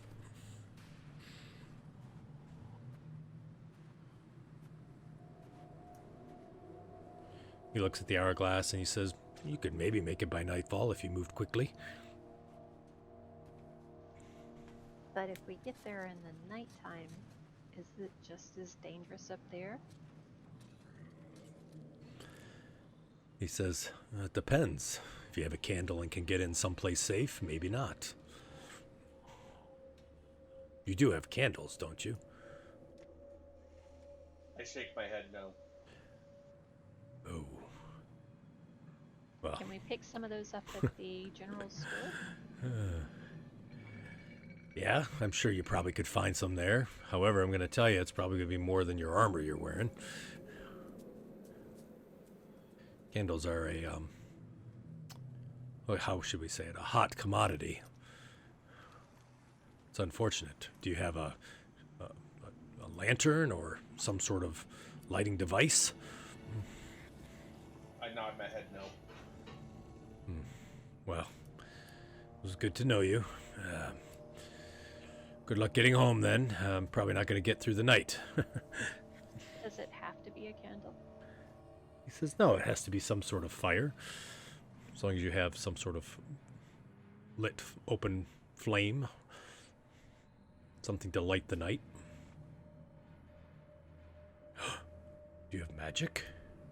He looks at you curiously now because he's sort of put two and two together that you may not have that, but maybe something else. He says, you have magic, don't you? Would that be strange? No. You said that there was a paladin that came through. Oh yes, no, it wouldn't be strange at all. We've had wizards come through too, but magic is particularly interesting to me. He kind of stands up and he kind of starts walking over around the table, and starts to come closer to you. And he says, "I like magic. I think magic is fascinating. Don't you?" Well, of course I do. And as he It seems to be a little wonky here. wonky, it's perfect. He kind of then jumps up and he kind of sits up on top of the table, and the papers and stuff kind of get moved aside, and his placard moves, and now he's kind of sitting kind of uncomfortably close to you, right? He's sort of in your personal space, and his legs are crossed at the ankles, and he's swinging them back and forth, and he's almost got that giddy kid kind of look to him, and he says, but it's amazing, isn't it? Do you have magic? I don't have any magic. I don't know how to do it, but I find it interesting nonetheless. I mean, it's a fascinating thing. I use prestidigitation just to create just a little illusion of my family crest. Okay, so you sort of make that illusion there, and you see his eyes get big and wide, and he says, oh, that's beautiful. I've never seen that symbol before. Well, if you've never been to the Swift Coast, then you probably won't. Probably not. He looks around to the rest of the group. Who else does magic? Anybody else have magics? I nod my head no.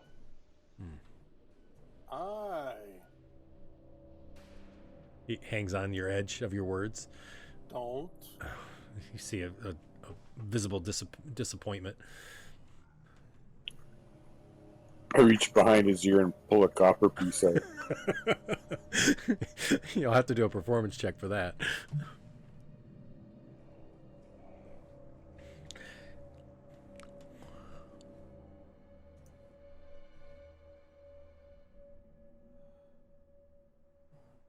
And as he's kind of sitting there... Did I roll it? I don't see it. I think it went off the table.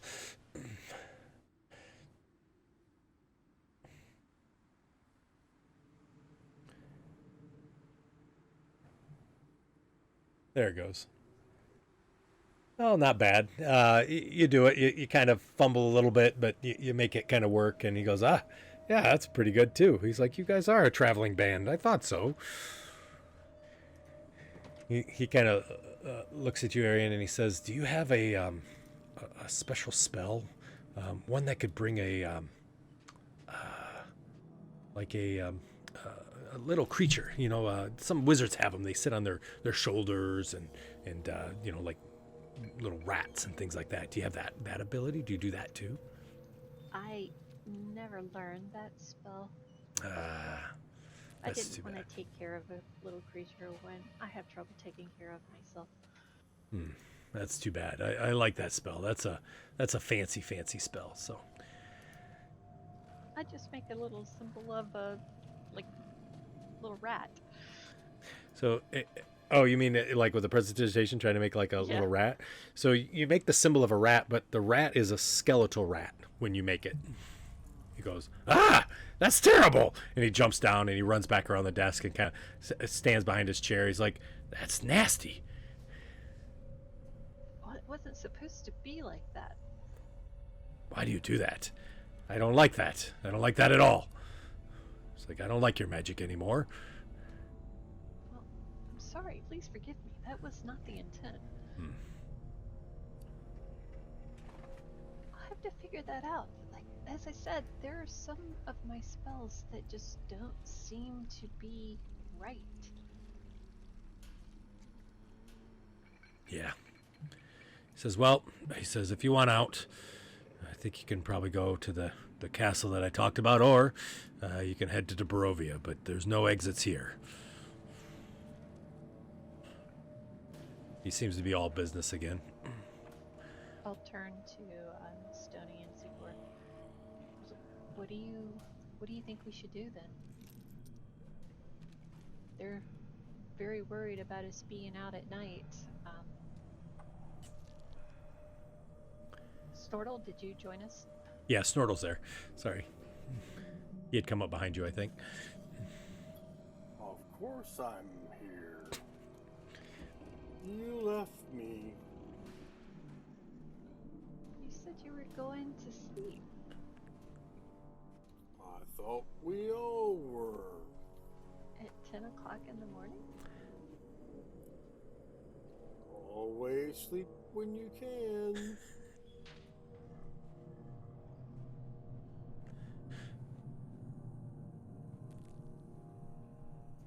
Well, what are your thoughts on this?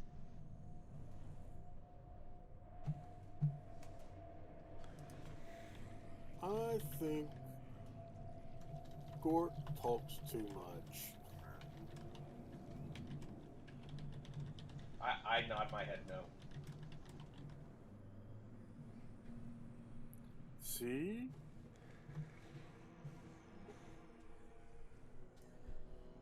I don't think we should be out at night, but tell me more about this master. What the heck is he? The master. The Devil Strahd. I'm sure you've heard of him, right? Everybody has. Everybody knows him. No. Strahd is a master of all the lands. He lives in his castle, Castle Ravenloft. This is a beautiful, beautiful place. However, you're not welcome without an invitation.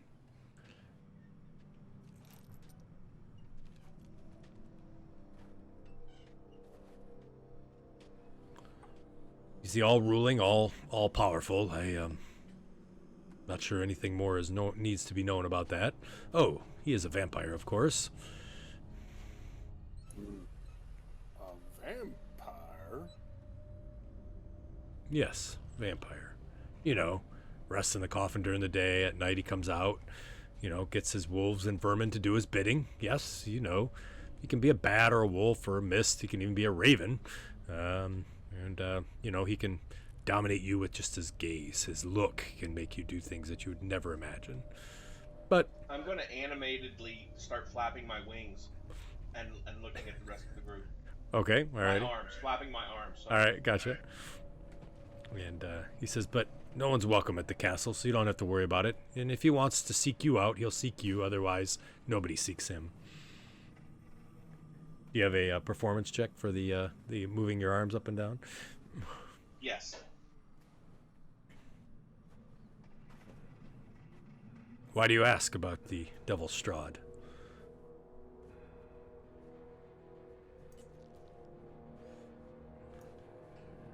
Well, I just want to know more about what's going on here and why everybody's so afraid of the night. That could be why, if you got a vampire hanging around. I can understand that now. So This land is cursed by him, of course, but that's between us, right? Oh, and don't try to walk through the fog. If you don't turn back, you'll die. Strangers come and go. They die all the time. Or they disappear before long. That's why people sort of have eyed you probably suspiciously as you walked in. I'm sure you've met with some people. Well, we don't want to cause any trouble. As we've said, we just want to find a way home. We don't want to mess with, your vampire lord.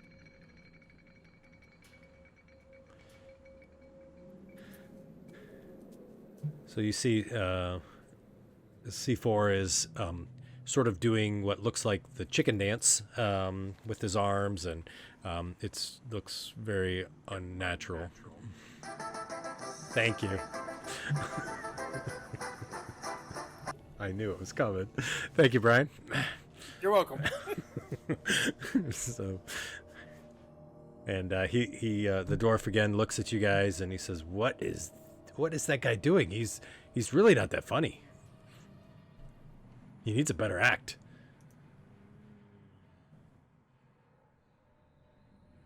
No? I stopped what I'm doing because I've already told him what I needed to. Alrighty, sounds good.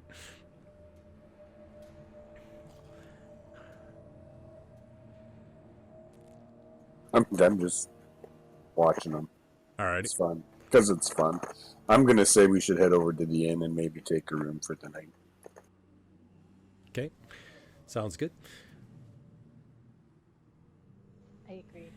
All right. So as you all sort of make your way out, you hear the mayor kind of yells out, Mayor Lang, and he says, if you're here in the morning and you need directions, just come on back. I'll point you in the way. However, it's not that hard. You just follow the road. Thank you Very very well. much for your help. Sleep well. He kind of waves. As he does, he looks down at the sand and the hourglass. He goes, oh, shit. And you see he sort of grabs the hourglass and just sort of picks up his papers real quick. And as soon as you guys walk out, he walks out behind you and closes the door. Doesn't even lock it, just closes the door. And you see he kind of wanders off towards the east side of the town where there's a bunch of houses and stuff.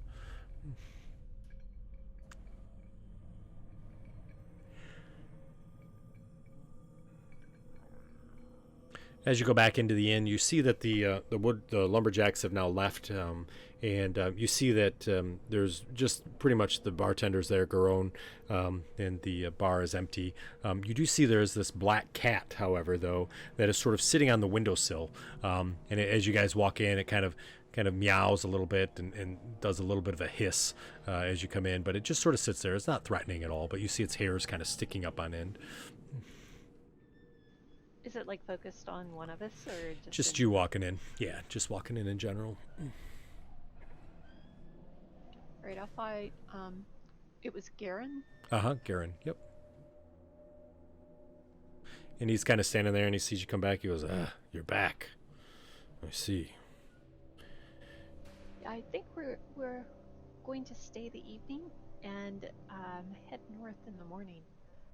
You see, as he looks at you, you see he kind of looks above you and towards the corner of the room, behind you, kind of at one of the corner at the edges there. And he looks at you and he says, I think that's a good idea. Be 1 silver for a room. It's got 4 beds. Is there a candle? Yeah, there's a candle in the room. It'll keep it lit all night. What do you think I am, a shoddy establishment? Oh, of course not. The mayor just implied that, we would have to pay, extreme amounts for it. Well, the mayor's right, if you have to buy your own candle. But I have them here in the room for you. You don't have to worry about it. It'll stay lit. However, the candle has to stay in the room. You can't take it with you. You understand that, right? Understood. We'll be Okay. fine. All right. So, Garen, have you heard of... You said that, the paladin and his friends came through. Yeah. Have you heard anything about, were they looking for a tree? Did they mention a tree? They did. Matter of fact, the paladin was quite the chatter. He said something about they were told they had to get some sort of an apple or something like that. They made it sound like they thought it was a big joke. Yeah, he said he was going to cut the tree down with the shatter spike, whatever that is. They're pretty pompous. I'm not surprised they haven't returned. Well, according to the mayor, they either got out or whatever's in the castle killed them. Kind of looks to you and he kind of leans over and deadpan face looks at you and says, nobody gets out of Barovia. You may think you do, but you don't get out. The sooner you accept you're here forever, the better your life will be, I promise you. Just when I got out, they pulled me back in. That's right.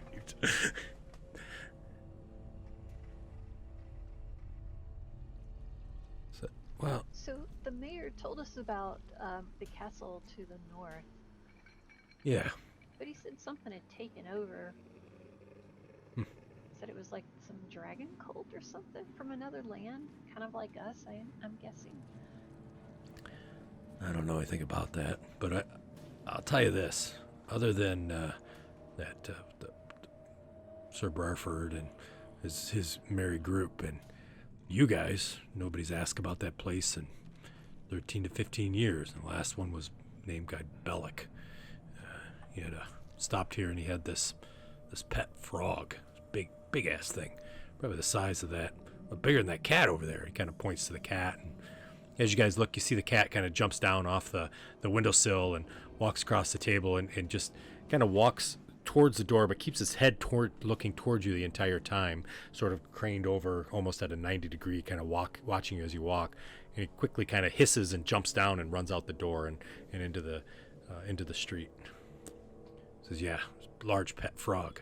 That was a long time ago. Nobody really talks about that place. It's interesting that it's back and popular again. Well, is the mayor trustworthy? Because he seemed to be talking a lot of things that didn't seem true.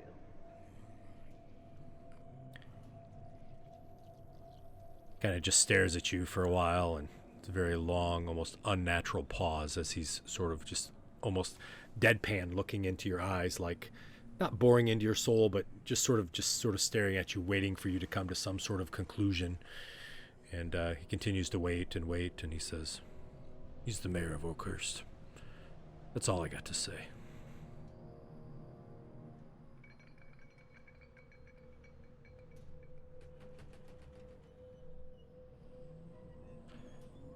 He says, he keeps the city well, keeps the business running, keeps us out of trouble.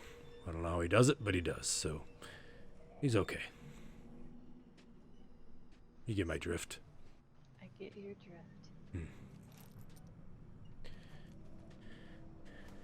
He says, I gotta be honest, I do miss the days. The days when we used to run cattle up there to the north, probably 50, 60 years ago, but we stopped that. They all ended up getting mutilated, especially at night. So we haven't had cattle up there in a long time, so now we're stuck with rat meat and God knows what these people drag in for us to eat, but it gets us by. Do you have a wolf problem? Yeah, you could say that. We do. However, I'm going to tell you right now, I wouldn't hunt any birds. Bad luck. Leave the birds alone, okay? But if you're looking for some meat, there's some wolves that are around. However, make sure you wait a little bit. Make sure they don't turn back to human after you kill it. It's pretty bad to eat human skin and muscle. Not good. I just kind of shook my head for a moment. You said that a wolf turns back into a human? You are new to Barovia, aren't you? Well, let me just say this. Wolves are dangerous. Stay away from them at all costs. If you do get in a fight, fight to the death, because I promise you they're going to fight that way too.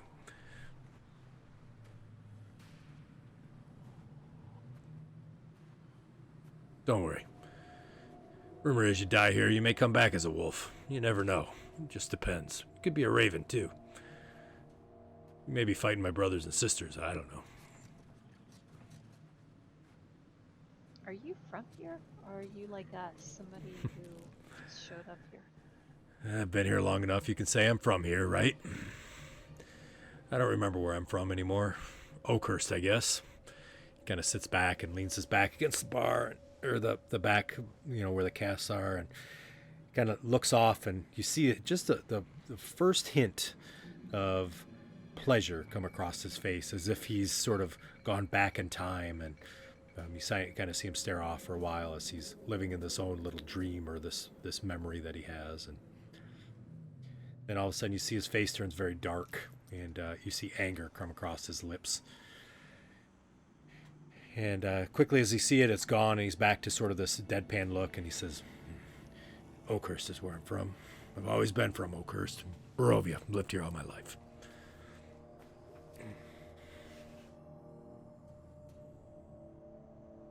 Well, I hope you're happy. Doesn't matter if I'm happy or not, does it? This is where I am. Yeah, but you could always try to get out like we are.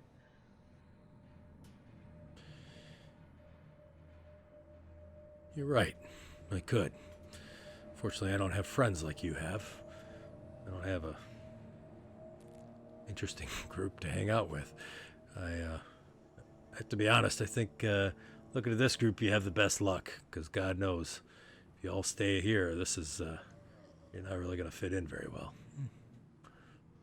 Well, we don't plan to, and we're leaving first thing in the morning. If you want to come with us, you're welcome to come with us. I shake my head yes. He looks at y'all and he says, I may take you up on that. Not very good with the sword. Probably gonna have to carry my weight. Not literally, of course, but I don't know if I can fight that well. Good in the past. Well, you can always cook for us. It's true. Where are you headed again? North, we're looking for the tree and No. the apple. When you leave Barovia. Oh, we're going back to Daggerford. We have things to do there. Daggerford. And Faerun? Yeah, sounds dangerous. It's quite lovely, actually. Really. They wouldn't happen to have the color pink there, would they? There's all kinds of colors, but if you're looking for a large city, Waterdeep is not that far. It has colors too? Orange? What about yellow? They got yellow?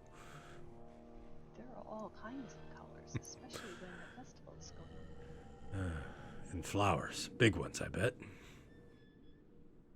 Do you not have these things here? I haven't seen any for a very long time. Oh. And tell me, the warmth of the yellow bearing down on you. Please tell me they have that.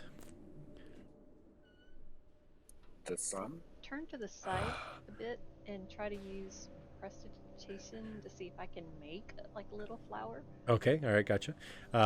So you do, and there is a flower, and as you make that, he smiles, and at the same time, Stony, you say the sun, right? And he looks to you and he says, yes, the sun. I couldn't remember the name of that thing. It's been so long. The sun. And you see a big smile. He's like, it's... And then he quickly sort of swats at your, your prestidigitated flower, and you see this anger, and he goes, this is all blasphemy. And he turns around and it turns his back to you all as he's at the cask, and you see him grab a cask, or grabs a mug, and he starts pouring, but he's pouring slow, much slower than you would expect, that he normally would, and his back is completely to you all. He's like, this is all hogwash. Why am I doing this? And you can hear sort of his voice kind of chokes up as he's there, and he slowly pours, and as he does, he takes the mug, and it's full, and he throws it against the wall, smashes, and the liquid falls down to the ground. He says, I'm done with this talk. He says, good night, and he kind of walks behind and goes to behind the bar. I guess that's our cue to go to our room. I didn't hear you, Steve. Oh, said I guess that's our cue to go to our room. Well, if I guess so, because it's not like anybody else is going to be out tonight. You do see that since he has left, the windows are open to the inn. The door is open. You do see the shadows are starting to set. That is there. And as you look around the room, you see in the very far corner, which was looking over your head, Arian, is a large hourglass. And that hourglass, there's just a few pieces of sand that are left that are sort of falling through into the hourglass, into the bottom that's there. Maybe we should shut the doors. Whatever.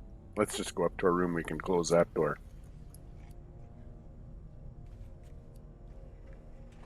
I start walking up the stairs. All right. I'll close the doors and the shutters. All right. So, Stony, you head up to your room. How about C4 and Snortle? Snortle goes on up. He's ready to go to bed already. I know, right? How about C4? I will walk over to the bottom of the steps and turn back and look at Aaron. Okay, sounds good. So the two of you go up to the top, and C4, you're standing at the steps there, and Aaron, you're kind of go over to close the door. And as you do, you see you kind of close the door, and as you turn, you look at one of the windows, and you see that black cat is kind of sitting on the outside of the window, looking in, and it's just sort of sitting there, and its head is against the window, and it's looking directly in your direction, has its eyes just kind of staring at you, blinking, and as you're looking at it, it's almost entranced by you as it looks at you.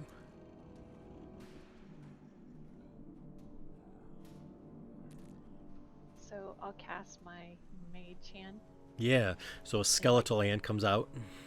and like kind of shoo it away. So you take the little fingers and try to shoo it away. Yes.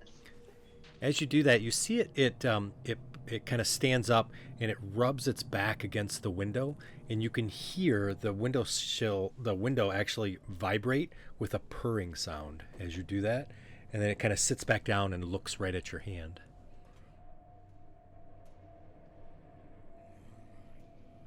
Yeah, I don't like cats. I close the shutters. All right, so you close the shutter, and as you do, you hear the cat sort of let out what sounds like a meow, but it's sort of a sickly meow. It's like meow, and you kind of hear it jump off the windowsill and go somewhere. As that happens, you turn around, and as you do, you are immediately startled by Garon kind of standing there at the door, watching you close up the windows and the door that's there, and he's kind of standing in the doorway of his back room, looking at you. I hope this was okay. I didn't know how long you were going to be gone. I appreciate you looking out for my bar. He says, I'm sorry. I didn't mean to be rude. No, that's no problem. I will go with you in the morning, if you promise to leave this land and take me with you. Of course. You're very much welcome to come with us. I appreciate the offer. I will bring wineskins with wine, and I'll bring food, not the rat meat. What time are you leaving? We'll leave at first light. If Fair. that will be safe. It will. As safe can be, of course. It's never truly safe here. But you have good folks. I'm sorry that I lost my temper. I don't like showing emotion. Well, you get some sleep, pack up, and be ready to go. I have not much to pack, but I'll be ready. Are we stopping by the mayor's office on the way out? He said he could tell us where to go, give us directions. The only reason why I ask is I need to know if I need to leave the deed on the table or if I need to take it to the office.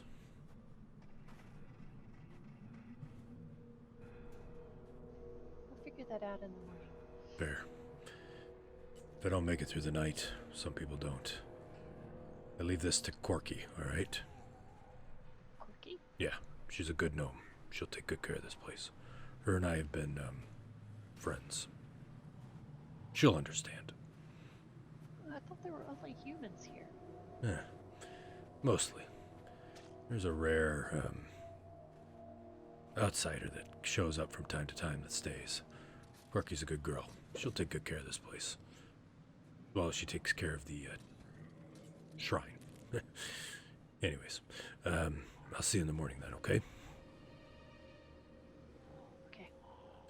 As he does that, he leaves a piece of paper on the table. He puts his hand, he taps it twice, and he walks away. Alright, I head upstairs. Alrighty. So you see C4 standing at the stairs right there, kind of being quiet, watching everything that's going on. Stony, as you get up to the room, you see the room kind of what I had described. This candle is the candle of candles. I mean, I know that I didn't describe the store earlier, but it's a candle that's probably about, maybe a foot in diameter, and it stands about 6 feet high, and it has about 7 wicks in it. And so when you light that thing, it lights up the room, but definitely not a way you would ever sort of pick up that candle and carry it. It's way too hard to pick up. Okay. All right. It's a huge candle. Like, it probably burned for about 2 years, right? I mean, it's one of those kind of candles that thing's going to burn forever. So, but it's there, and you are easily able to light it. You also find interesting that Snorl didn't see this room has no windows. It only has a door.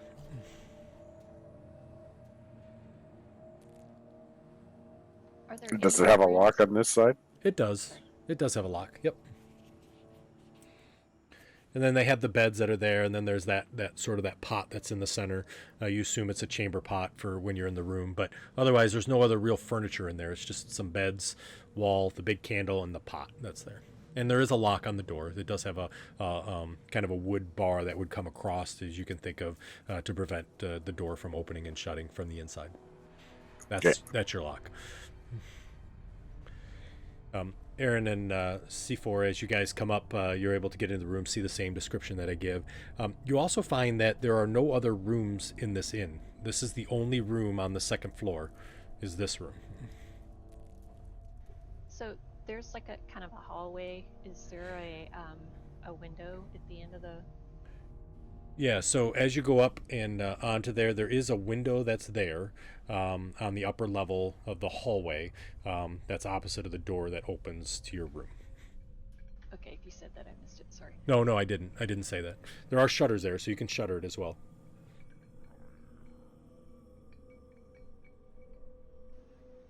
Yeah, I'll shut them. Okay. So as you go to shutter it, you see the cat is there, and this time he arches his back and his hair gets really big, and he hisses at you as you come close to that window. But the window is closed. The window is closed. There's no physical way for him to get in the room, but he just startled you because, you're walking down the hallway, that window's there, and you went to close it, and he's literally right there, arched back, angry as all can be out, hissing at you, and then he quickly jumps down and onto the roof and goes off the roof and onto the ground. It's the same cat that was downstairs? If you are curious if it is, it looks the same. It's a black cat, about the same size. If you're really, really wondering, you could do either perception or nature to verify your thoughts, because it's pretty startling to see it. Right. It is absolutely the same cat. Matter of fact, you noticed when you looked at the cat last time, when it purred at you, it has almost a... I know what you guys... So it almost looks like a prison teardrop of white underneath the right eye that's there. A little bit of fur that's there. Just a small little drop of it. And this cat had the exact same small little drop of white underneath that right eye. You rolled a natural 20. Way to use that roll up. I've been rolling 20s a lot. Most of these rolls, I got to be honest with you, they've been a ton of 20s and 19s and 18s. So, except for C4. Sorry, buddy. It's okay. I'm saving mine for something special. Exactly.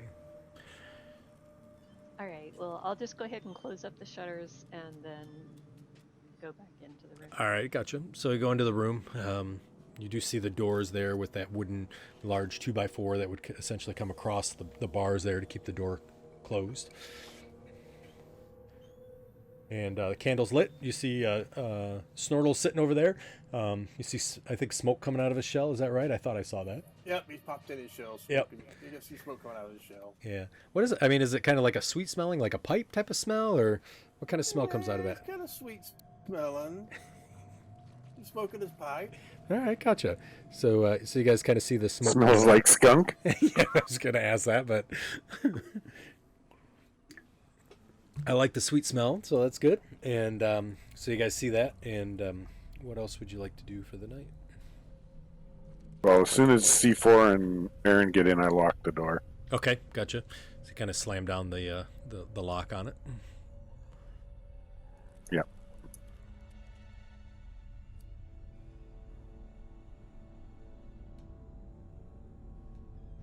Yeah, I'll just step by one of the beds. Okay.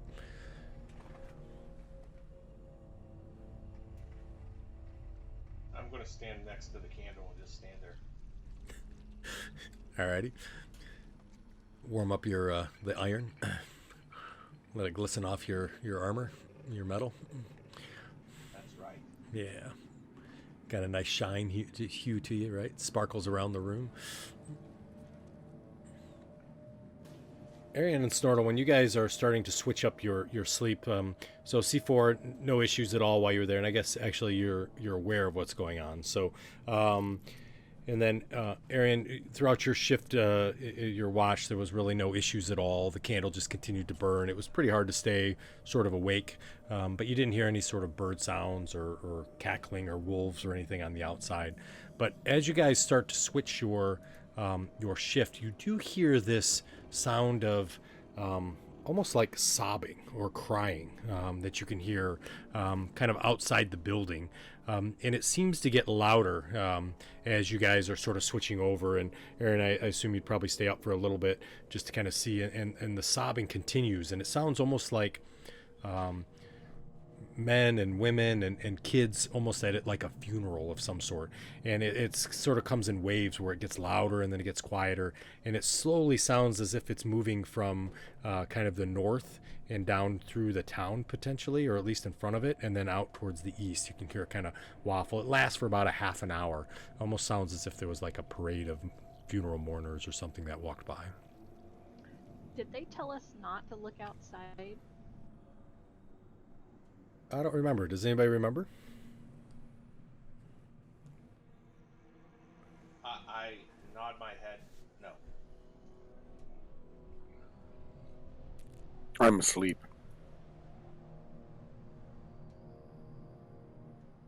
No, I can't remember.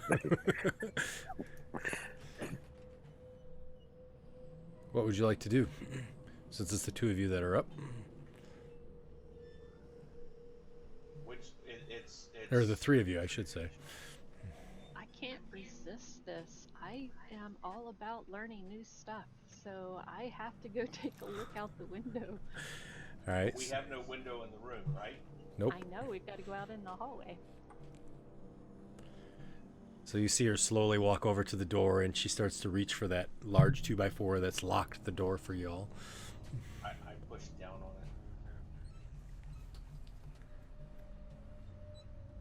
What are you doing? I'm being quiet. You continue to hear the sobbing outside. I just want to see what it is. We're going to have to know what's out there. I nod my head no.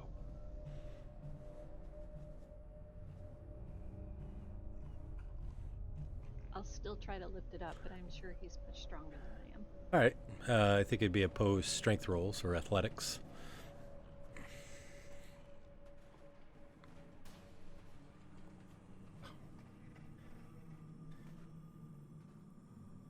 Of course, the one time he rolls really high, right? So you push, and that wood does not budge. I mean, it is steadfast, almost as if it's been nailed down.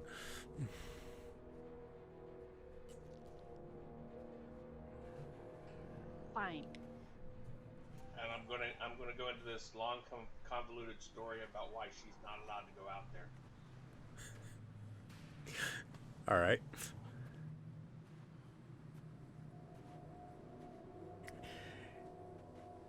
Looks like you're pretty successful in at least pantomiming out what your thoughts are. So there's a lot of arm gesticulations and me pointing and twisting, and then I raise one foot partially off the floor, and then I tap it twice, and then I point down, and then I point to the left, and then up.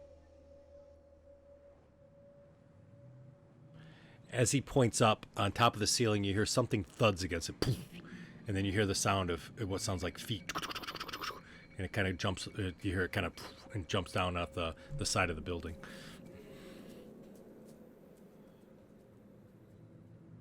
Now you're telling me you don't want to go see what that was? I nod my head no.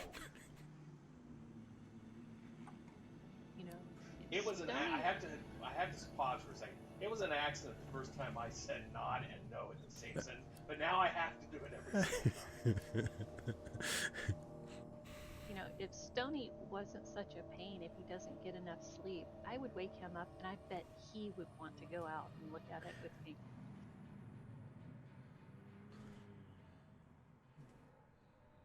But he needs his beauty sleep. I think we should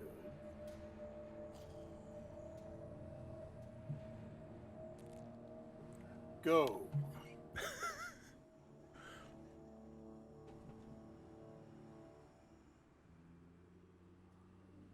Go outside? I agree with you.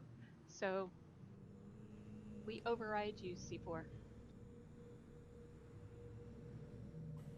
I just wanna lift take a my look. shoulders. I lift my shoulders and let them drop in sadness, and then I'll raise the bar off the door. So you see he lifts the wood off quickly off the door. I look at C4 and I'm like, if you want to go, don't say anything.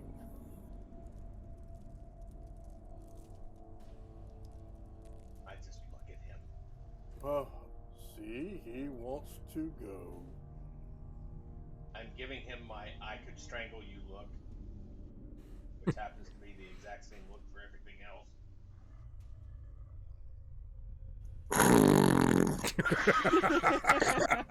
That's awesome. And then I'll open the door and I'll go out into the hallway. Alrighty, so as you step out into the hallway, you see that the window directly across from the door is closed. It's shuttered on the inside. And you see that the hallway is dark, except there is a candlelight coming from downstairs in the bar area. You can see it kind of flickering against the wall, a little bit of a candlelight coming up. So there is a bit of light. There is a bit of light, yep.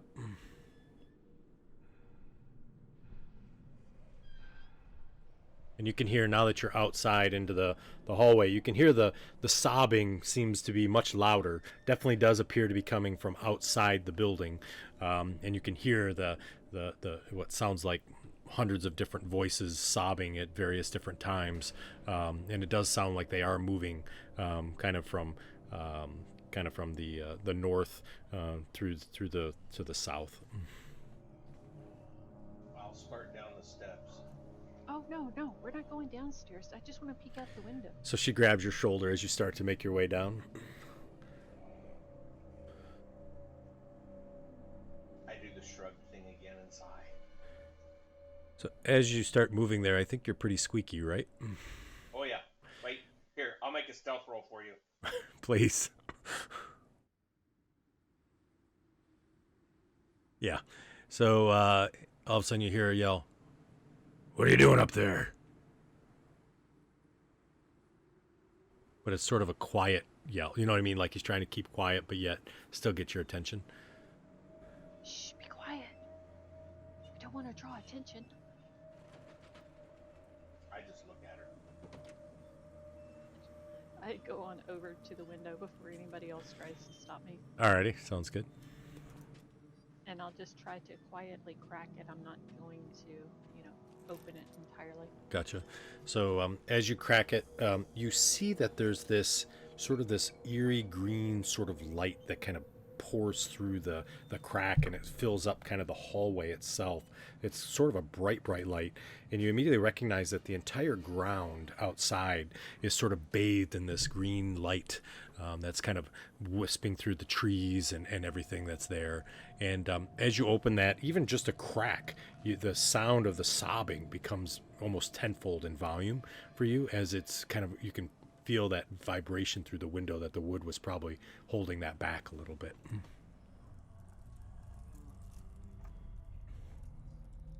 Is it loud enough to wake up Stony or not? I don't think it's quite that loud, at least not at this point, but you do think that if you opened it wide enough that it would have the potential to wake him up. And as you crack that open a little bit, you hear the creak of wooden steps from down below coming up to the second floor. I'll go ahead and close the shutter. All right, so you close it back and kind of throw that little latch that holds it there, and then you hear another creak of another step and another creak, and you suddenly see the head of Garon is kind of coming up, and he has in his hand a candle holder, right, with the finger and the metal that's around there, and a candle that's there, and you see in the other hand he has what appears to be a holy symbol of some sort. God that you don't know, but you can see in his hand clearly looks like it's some sort of a holy symbol, and he says, "What are you doing up?" Well, obviously, what's going on outside woke us. Yeah, I know. It's like, well, since you're up, come on down. He turns around, he starts going back down the steps. I follow him. Yeah, I'll head down. Okay. So as you guys come down the steps, he immediately sort of stops and he looks to C4 and he goes, "Shh! Quiet, you're so loud." I turn around and look at Aaron and Snora behind me and put my finger to my lips. And then turn around and start walking like normal. You see he shakes his head and he kind of walks down and he sits down at the table where the female and the two males were sitting. He kind of sits down there, and as he does, you see there's a large axe, almost like a wood lumberman's axe that's sitting on the table, just right across the table. And he has one of his clay cups is there, his mug, and he kind of sits down in the chair and sort of pushes back, and he holds the symbol against his belly with both hands and has the candle sitting on the table. He says, "Please, feel free to grab a mug, have a seat." I'll get a mug. Pour me a drink. Yep. Does this happen every night? It's getting more and more frequent. I couldn't quite make out, what was going on, but is it like a procession of the dead? It is. Thank God you didn't open that window all the way. Could have been a whole nother mess if that had happened. My curiosity got the best of me. I just wanted to see. Well, I give her I told you look. I've looked out before. Gotta be pretty stealthy. It's been a while, but typically it's dowdy men and women, woodmen, friends of old, carrying great swords and bows, and dwarves with axes, and mages dressed with long beards and pointed hats. They walk through the woods, progressing to the same place every time. Where did they end up? Castle Ravenloft, I assume.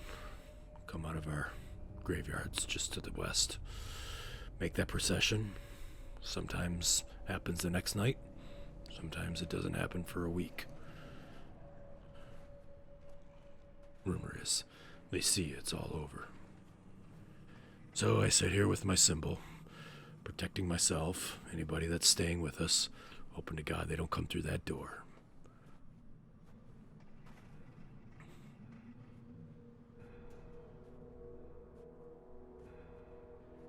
You hear the whales kind of continue the sobs and whatnot, and you even hear, at times you'll hear what sounds like a footstep on the front sort of patio or porch, and as that happens, you see he instantly kind of goes from leaning back and reaches up towards his axe and kind of rips his fingers around the grip, and then sort of sits back again once the sound goes away, and kind of sits back and sits there listening.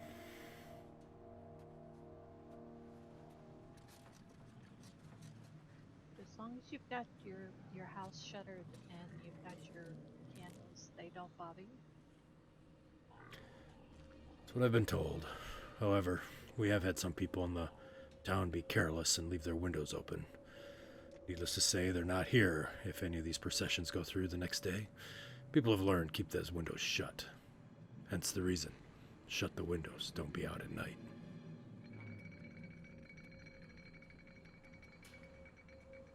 The sounds seem to get a little bit more distant, and you see he takes a sigh. He goes, "I think they're pretty much gone. Or pretty much to be gone in probably the next few minutes. It's like I hate these nights. Can't get any sleep."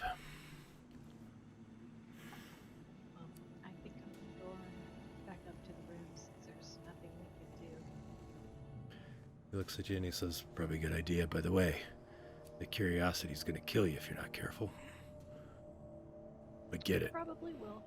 I get it, but you gotta be careful." He takes a remaining drink out of his mug and sets it on the counter and looks to y'all and he says, "Try to get some sleep, okay? You too. Shouldn't hear anymore." I'll head back upstairs. All right. As you turn around, you see he takes the axe and he puts it back behind the bar. You kind of see that now it's got like a hidden place where he keeps it. That piece of paper still sitting on the bar that he had left when you had gone up, and he walks over and takes the holy symbol and places it above his door, hanging just above the door itself, and he goes back into his room. Did I recognize the symbol, or was it just one from? Yeah, so if you want to do a religion check, that'd be great.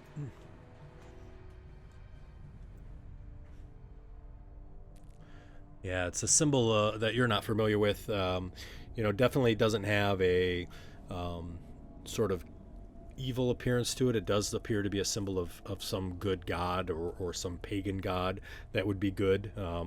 But nonetheless, you're not able to recognize the symbol. But it doesn't have like bones hanging off of it and trails and stuff like that. So, or a skull or anything like that.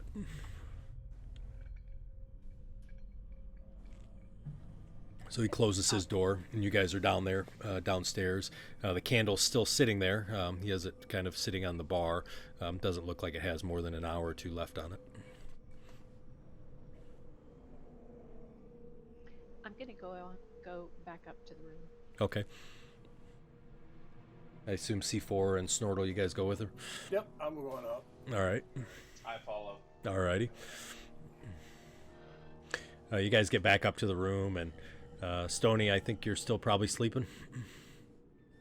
Yep. Yep. So he's still sleeping, sound asleep in his bed. Once we're back in the room, I put the bar back in place. Gotcha. So the bar goes down. Candle's still lit in your room. Sounds are gone. Back to the way it was before. And you guys go through the rest of your watches. Unfortunately, you sleep in a little bit longer than you would have expected, another 30, 40 minutes or so, just because of the extra part of the night. But you're able to get through the night without any difficulty.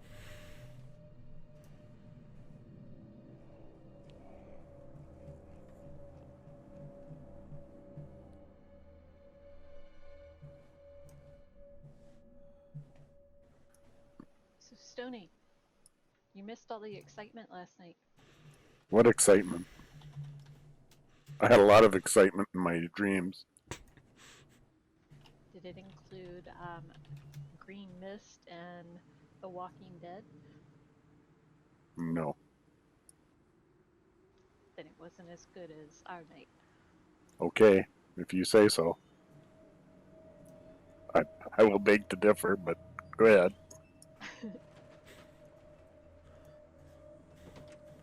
I think that we should probably go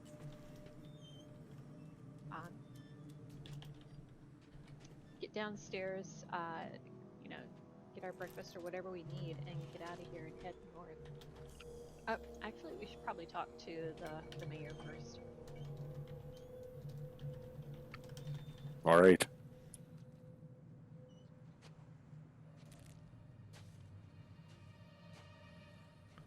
I shake my head yes.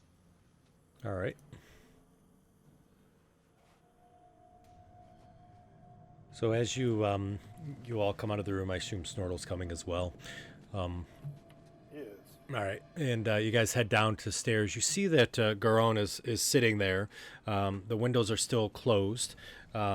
He's working on a piece of paper which you recognize as probably a writ of some sort or a deed that he's kind of working on, and you do see that he signs it and puts the name that he had described to you earlier, and you see the name is Dem, in quotes, Corky Knackle is the name, and you do see that it is a deed to the Old Boar Inn.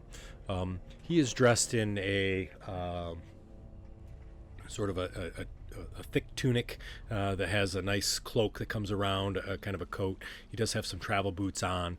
Doesn't appear to have necessarily anything that looks like armor per se, but does have that. He does carry, again, the axe that we had described. He has that with him in his hand, and he does have his symbol, whatever that symbol is, in his hand as well. And he appears he's ready to travel. He carries some on his back. He has several water skins, which you assume is filled with mead, and there's a large satchel or a pouch that he has hanging off the side that kind of wraps around the left side of his neck, hangs off the right, and it seems to be filled with quite a bit of food and foodstuffs and whatnot. And he sees you come down. He says, "Good.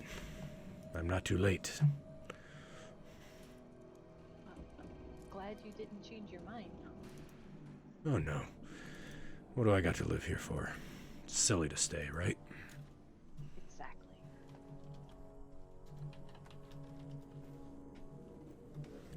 He finishes up the paperwork and he says, should I leave this here on the desk?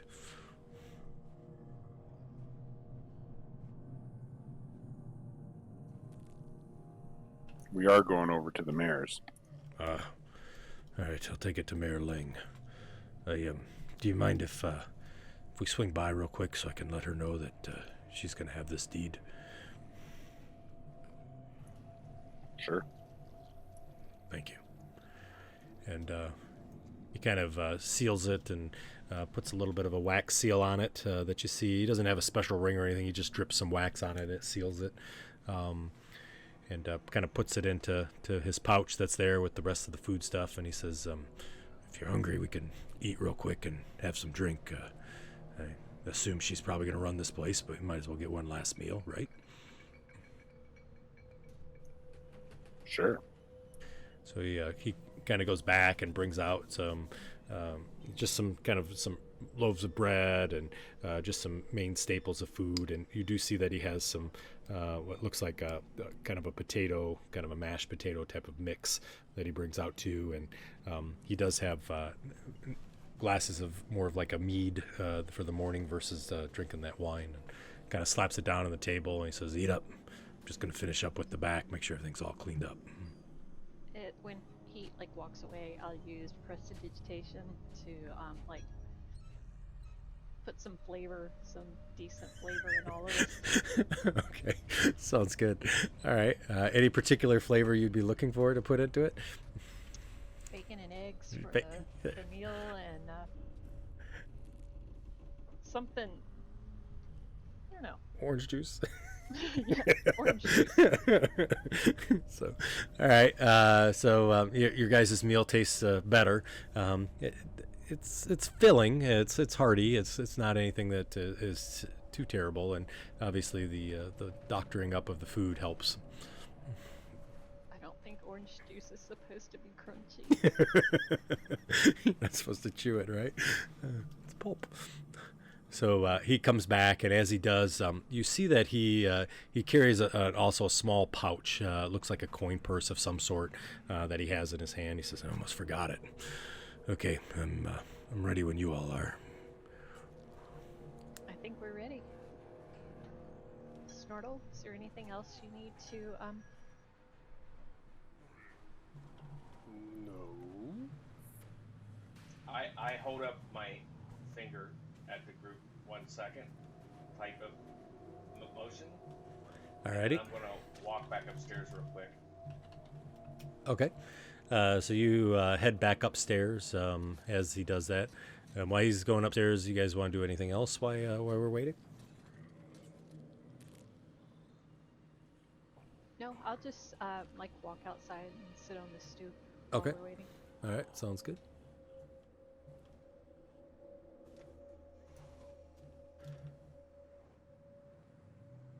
I'll polish my shield.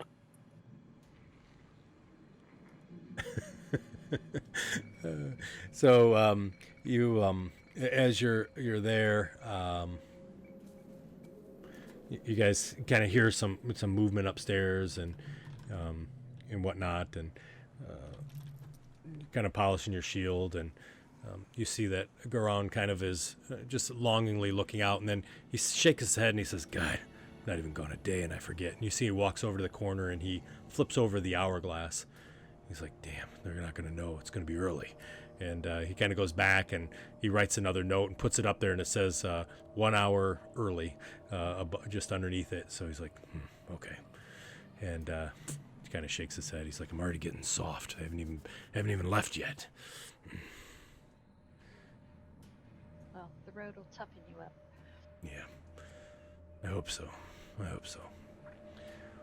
So you guys see Gort comes back down, and as Gort comes down, he's carrying this 6 foot tall, 1 foot diameter candle as he's trying to lug it down the steps. What? Actually, I'm outside. Oh yeah, you stepped outside. Yep. What does Garen say? He doesn't really see it yet. You guys see it before he does, because he's doing his sign and all that other stuff. So. What are you planning on doing with that, C4?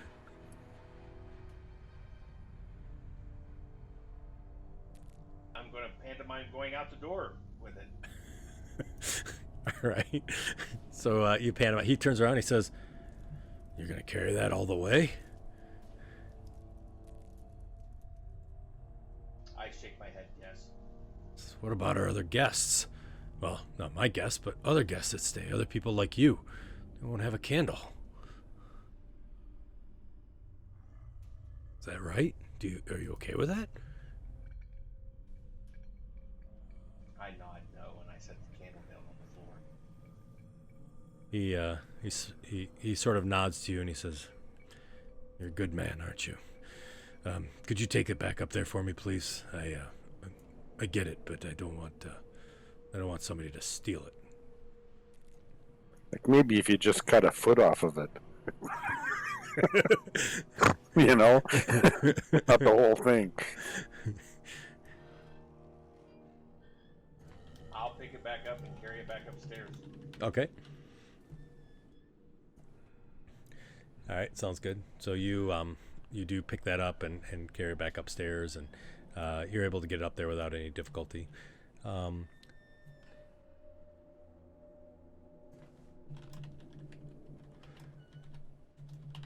then come back down. Okay, sounds good.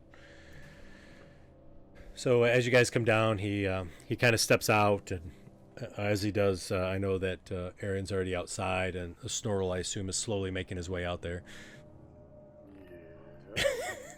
I figured. And he kind of closes the door, and you see he kind of takes a key and puts it in the door itself and locks it. And puts that key and puts it in between the two papers that he sealed with the seal, and he says, "It's the mayor's house. Office is right up the street."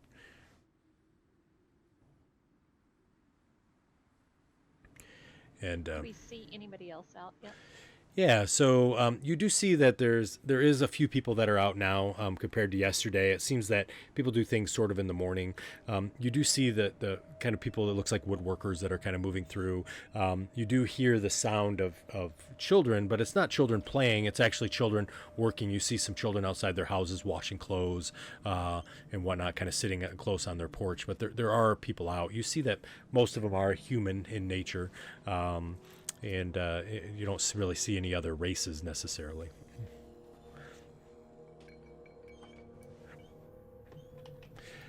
As you guys continue, you see Garon kind of sort of stands there for a minute and looks at the end sort of longingly, and kind of stares at it and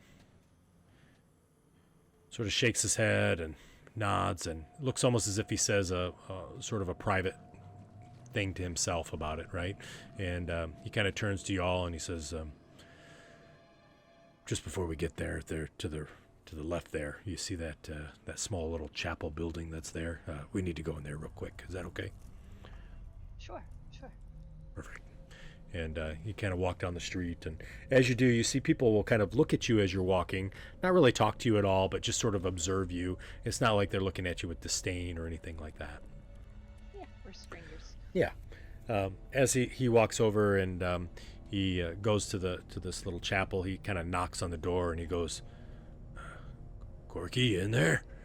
And all of a sudden you see this very short female gnome. She's dressed in sort of common clothes, but she does have a robe. But you do notice that she has one ribbon in her hair, and the ribbon it's not gray, but it's not pink. It's like this really dark, sort of washed out pink color to it, but it just doesn't have the pizzazz that you would expect.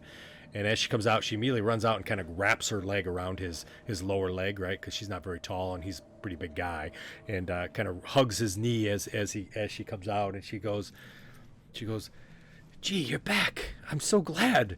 And as she does, you see she has a symbol that's around her neck as well, and it just slowly, or briefly, flashes out underneath her robes, and then kind of flashes underneath again. But it's long enough for you to get a good look at it, and you see this symbol, and she says, I heard them again last night. I couldn't believe it. It was terrible. They didn't come towards your house, did you?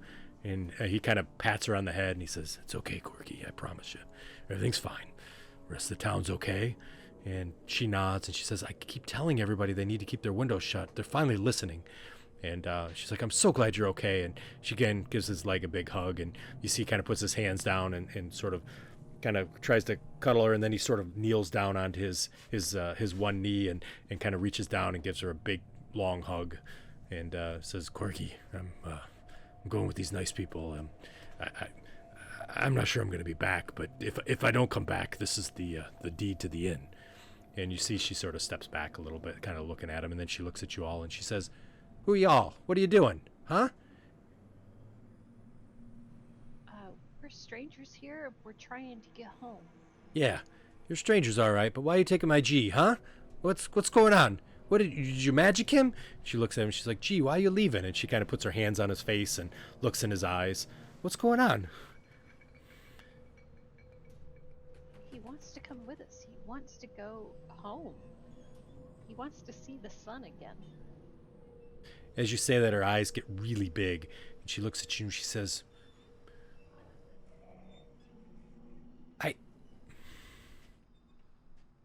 She looks back and forth, and you can see this. She's torn, right? She's in turmoil from your mention of the sun. She wants to say something, but she's like holding it back. I'll lean in, kind of, and whisper, "What's going on? Is there anything you need to tell us?" She says, "No." And Garan kind of looks at her and says, "Corky, listen, it's too dangerous to take you. You know that." He's like, "But I promise, if I find a way out, I'm going to come back and get you, okay? And we're going to go back out that same way, but it's just too dangerous to take you with me." She kind of says, "Gee, I don't trust them. You don't even know them. You just met them. This isn't the right move." She's like, "You can't leave me."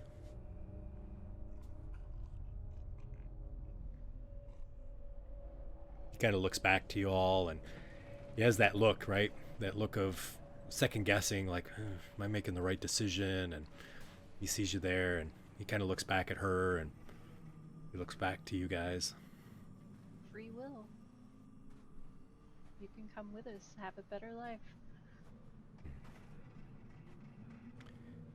He nods, and he looks back to her, and he says, "Corky, I gotta go. If it's the way out, I'll be back, I promise, but I can't live here anymore." You can see the kind of the dejected look in her eyes, and she takes the paper from him, and she looks at him, and she gives him a big hug, kind of holds him long in her arms, and she grabs onto that ribbon and pulls it out and gives it to him, and she says, "Don't forget me, okay?" And he's like, "I won't." And he kind of stands up, and she looks right at you, Arian, and she looks at you and she says, "You take care of my G, you understand? And don't ever let anything happen to him. Otherwise, I'm going to find you. You know that, right?" Well, that would be a good thing, because then you would leave too. That's true. All right. Big lips kind of wivering at the bottom. You know, she's got her big lower lip out, and she kind of wipes her nose, and she says, "There's not going to be goodbyes, G." And she says, "I'll see you soon." And she immediately turns around, and before Garon can say anything, he's like, "You bet, Corky." The door slams shut in front of him. I'll put my hand on his shoulder and give it a squeeze. He looks to you and he says, "Damn, that's hard, isn't it?" It will be all right. Thanks, Snortle. Appreciate that, big guy. He looks to C4, expecting something. Damn. Guy has no emotion, does he? He doesn't talk much. I get you. Kind of takes a big sigh. He goes, "Ah, shit. I gave her the deed. Gosh, dang it." He knocks on the door. Oh, as that tear, as the tear falls down, he turns away. He's not even looking at you. And he knocks on the door, and she's like, "What do you want?" He's like, "I need the deed." She's like, "Just tell him I have it." And you can hear her, she's like sobbing in there. "Just go away."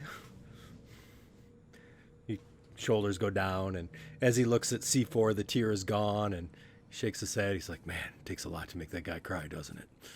And he starts to walk towards the mayor's office. That was good timing on your part, Greg. Thank you. And yours. I don't think he has any deer ducks. He's like, "I guess not."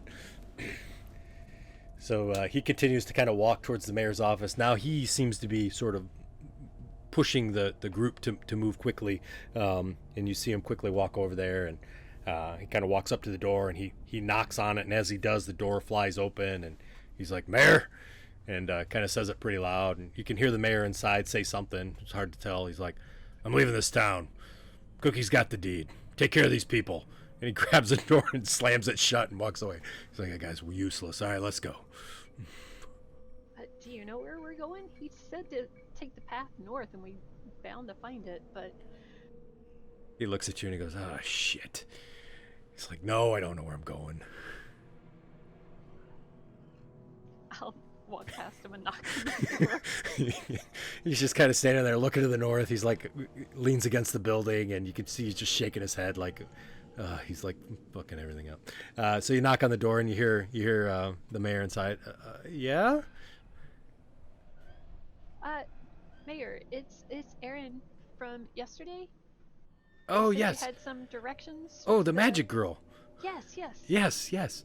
Oh, dear. Yeah. Hi. And you see he's now like, he's got his hair all slicked down really nice and everything. It's parted down the middle, right? And his beard is not as quite as strangly as it was yesterday. He goes, "I thought you'd be coming back." Yes, so we need directions to this castle and as much information about that tree as you've got, and quickly, because we need to get out of here. Oh, yeah, of course. So take the road 2 hours north, ish. You're going to find a large plain. It's going to pretty much nothing there. All right. Everything's gone. Pretty much rock. All right. You are going to look for this sort of stairway going down into this crevasse. It'll be on, I think, it's either on the east or the west side. It's one of those two sides. And you're going to go down there, and it's down in that area. And what's the name of the castle again? Darkmoon? He smiles big.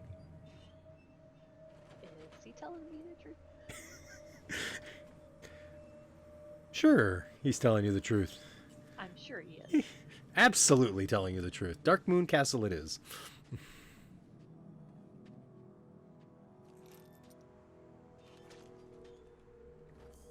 All right, I'll look back to the rest of the group.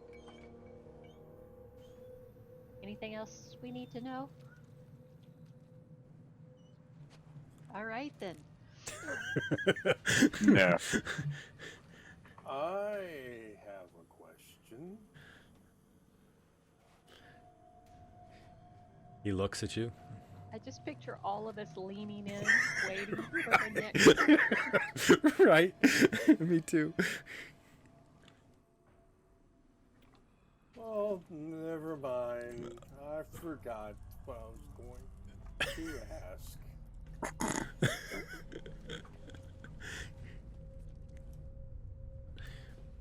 Great. I pat Snortle on the shoulder. The mayor kind of just sitting there still with this big smile on his face, and he's like, It's nice knowing you all, and you see now, like you hadn't noticed before, but he sort of has his hand kind of, it's against his belly, but he sort of has it tilted a little bit outward with his hand up, sort of, and then he kind of moves his eyebrows up and down, and he looks down at his hand, and the hand kind of comes out a little bit from the body with the palm up, and, again, he moves his eyebrows up and down a little bit and looks down at his hand with the big smile. I reach over and shake it. And immediately when you do that, he's waiting, and as you're done shaking, he's got a big smile. He takes his fingers and he rubs in his palm, and he feels that the palm's empty. And he looks at you like, "What? Really? Huh?" I'll reach down then and shake his hand, and I still have some of that candle wax on my hand. Oh, nice. So you reach down, he puts his hand on your hand, and as he does, he sort of gets that almost gross, like, oh my God, what's all over your hand type of thing, and he's like, ugh, and his mouth's open, and he's like looking at it, and he's like playing with his fingers. He's like, what is that stuff? Sadly, I can't say anything, and no one realizes I've just been greasing his palm. Right. That's awesome. Yeah. So he literally is like looking at that, and he says, "Good day, fine folk." And he starts to walk back, and you see he's sort of shaking his hand as if trying to get whatever's on his palm off his hand as he walked back to his desk.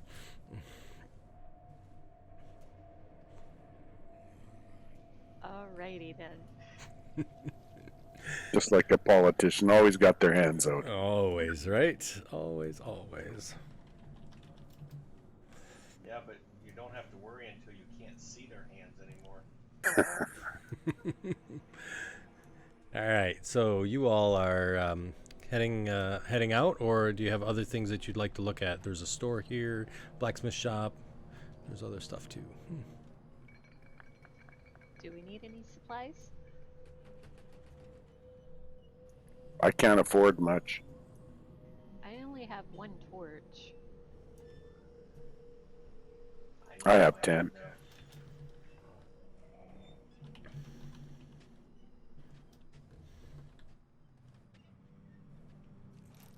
And I only have one ration? That doesn't sound right. Yeah, that sounds weird.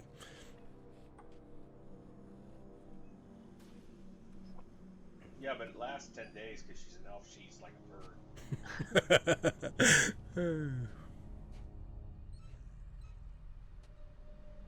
I just have to ask, Steve, Stoney is a big guy, right? Yes. And Brian, Snortle is fairly large in size and diameter, correct? Yes, he is. So we have these three really big guys and this one tiny little elf. Yep. Better cover for her. That's right. You're my And Garen's pretty big too, because he was looking me in the eye the other day.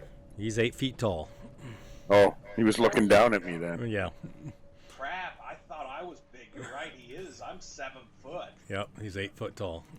He weighs about 350 pounds. Ah, got him there. I'm 450. Just at the very bottom of large size. So he's still medium, but yeah, he's very, very tall. Holy crap, you're 5'9" and 400. That show is a lot. It's all in my shell. And then we have Aaron, who is what, like 5 foot nothing and weighs like 85 pounds. No, I'm chunky. There you go, right? 10? Yeah, she is. That's what it says. 110 in her weight. Yep, that's exactly right. I mean, I would never tell, of course, but The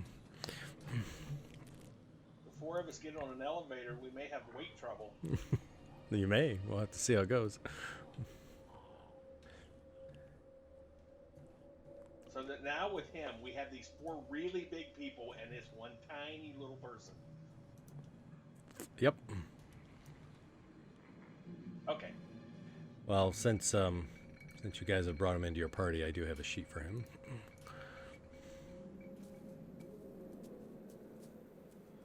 I just assume he's going to be the first to die. He's gonna be the one that checks out the outhouse. He is going to be the one check out the outhouse. Is it okay, Bailey? Is it okay if I call you Dorothy? Because you're dealing with a tin man, a guy with no brains.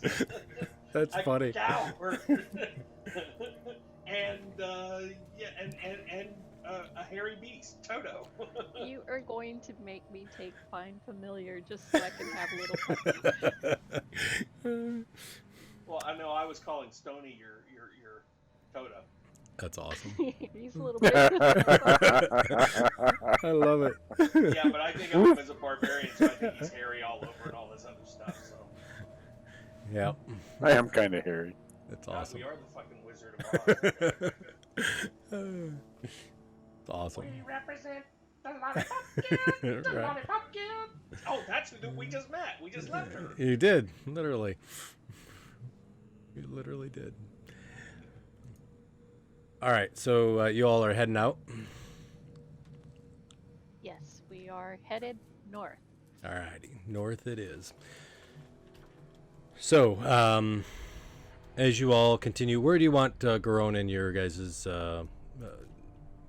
marching order? Well, first, of course. All right. No, he doesn't know where we're going. Well, mind you, no, neither whoops. do we really. But Sorry, I didn't actually make his symbol up there, so there you go. If you He want to, doesn't know where we're going either. I'll put it right there. Anybody can move it around if they want to, so it's fine. Yeah, he doesn't know either. He's just following the description of going north. He wasn't even in the room, right? He's leaning against the wall. Actually, we we can't can't do move that. him. We can't move him around. Oh, you can't really? Okay, I'll move him. Where would you like him? If you make him green, we can move him around. Oh, I can make him green. Perfect. Thank you.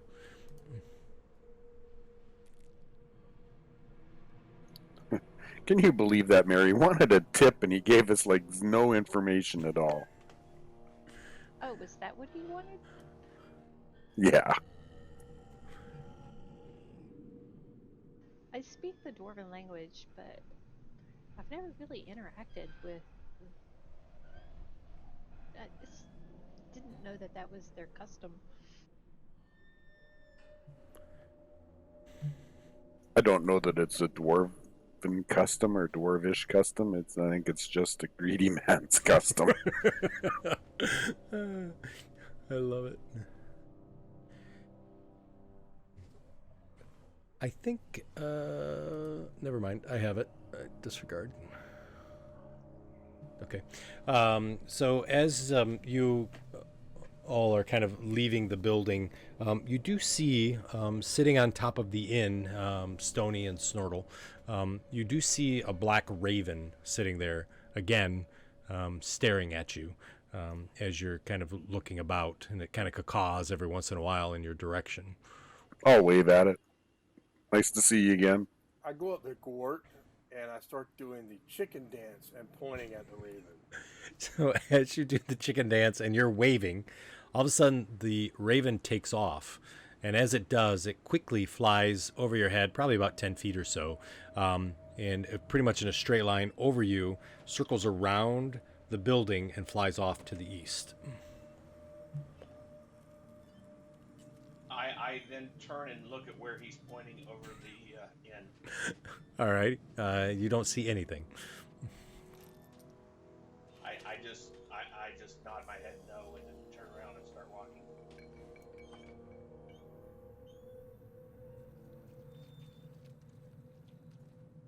Interesting bird.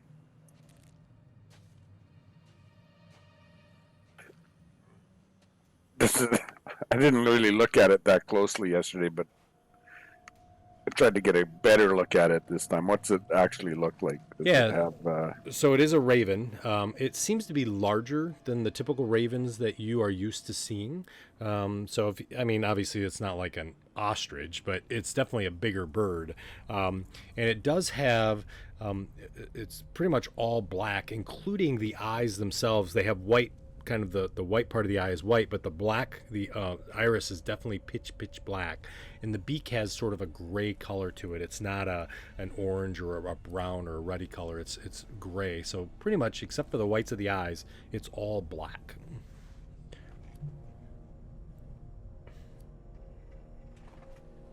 And big. Okay. Yep, and big. Well, It's a fairly good sized bird. let's carry on. So as you all continue up the road for about a mile or so, you do see that the road does wind through, kind of continues in a general north direction, but does kind of wind to the west and to the east and sort of undulates back and forth. And there is trees here. You do see trees that are here, and you again hear those wolves off in the distance. And occasionally you'll see that black raven every 15, 20, 25 minutes or so will kind of fly in either behind you and cacaw or be up in front of you, but generally does. The sky continues to be gray. There is a mist that sort of sticks just above to the, or just below the tops of these trees, which you imagine. And the trees are unnaturally together, and there's very sparse sort of stuff between. You don't run into anybody on the road at all, and you don't really see any small little animals or anything like that. We'll check like one of the trees as we're walking just to see if it's the same as the first one we saw yesterday. Sure, kind of peel off the bark and stick a knife in it type of thing? Yeah. Yeah, so as you kind of go over and you peel off the bark, Garone puts his arm on your shoulder and he says, "I wouldn't do that if I were you." Why not? Not a good idea. Leave the trees alone. There's rumors that these trees come to life at night. If you've injured them in any way, they'll come for you. Alright, so I will just pat the tree and sorry, I apologize. Please don't kill me in my sleep. And as you say that, you see Garone kind of looks at the tree and he says, "I hope it doesn't either. It's like the dead trees on the ground you can take care of. Those are what we harvest, but don't touch any of the living trees, okay?"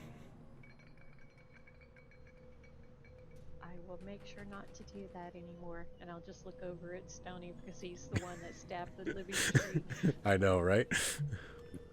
It never came and got me last night, so it's got a long walk ahead of itself. True, how fast could they actually be? It's a good question. So as you continue along, you find out that you kind of start to go through what would be similar to some rocky hills. You see the trees have sort of sparsely started to kind of open up a little bit. There's still a lot that are still kind of bunches and whatnot, little cosps of trees and things. And then you see that there's these farmhouses that are sort of scattered about through this area. But these farmhouses are in terrible disrepair, and you see a lot of them. The walls are either broken or there's wood that's missing. The doors are open. It appears that either they've been ransacked or have fallen into such disrepair that nobody truly lives here.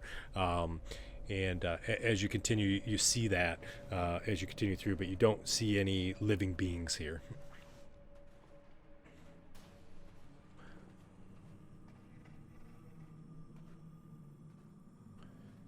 Garone, as you guys are continuing, he continues to look around and he says, "It's been many a decade since I've been up this way. Much has changed." Was this a small village, or? It was. It was a small village. The name escapes me. It's been so long, but good people here. They used to live here. When the wolves came down, they came to Oakhurst, and some lived with us. I'm not sure if there's anyone left, but I'm sure there's grandkids and great-grandkids of these settlers that live among us. Well, at least at Oakhurst.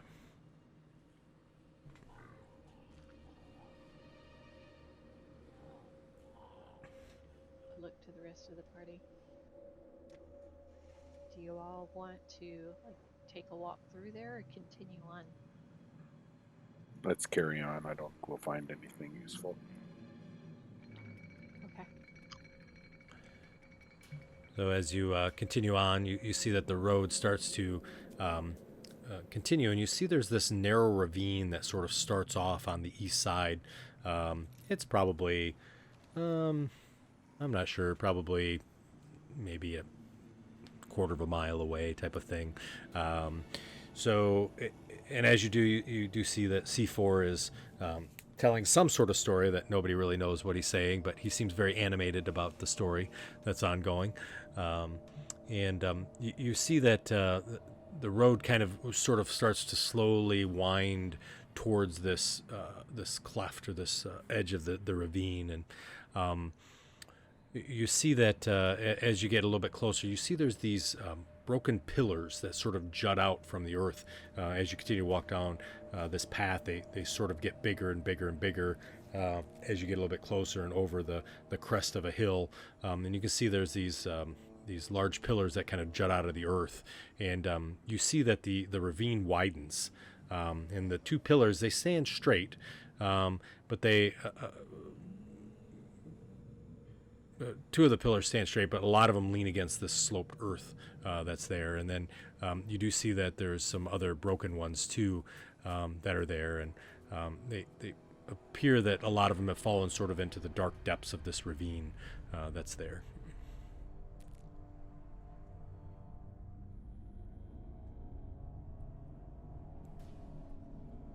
Is there any writing on any of these pillars?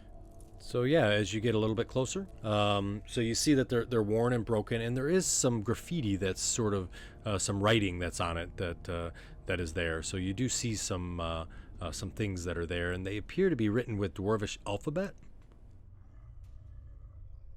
I happen to know that. Excellent. So as you look at it, the alphabet that's there, you see kind of what's written there, but it doesn't seem to be written in Dwarvish language, though. So it's Dwarvish runes, but... Right, and as you all kind of look at it and whatnot, you can see these runes that are here, but the word is gibberish to you, Arian. And Garon's like, I don't know what this is either. Does Toro see it too? Yeah, sure. He says, I know what it says. We all look at him questioningly. We all lean towards them, waiting for the rest.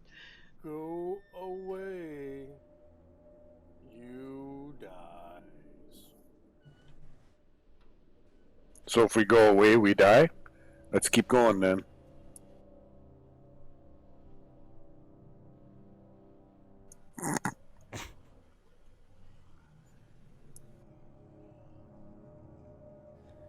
As you continue to look, you see that there is a pillar that's close to the ravine, and the ravine is pitch black down there. I mean, it's covered by this fog that kind of sits on top. It's different than the mist that you see. It's sort of a kind of like a cloud, not misty, if that makes sense. But you do see that there's a rope that's tied to one of these pillars, and it looks like it's been dropped all the way down into the crevasse of the ravine itself.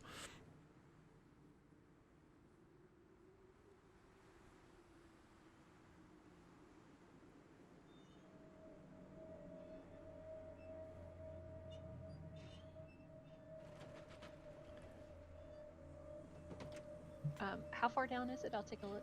Yeah, so as you kind of look over the edge, you do see that the rope extends down about 20 feet or so, and as it continues to extend, you see that it disappears into this cloud bank, essentially.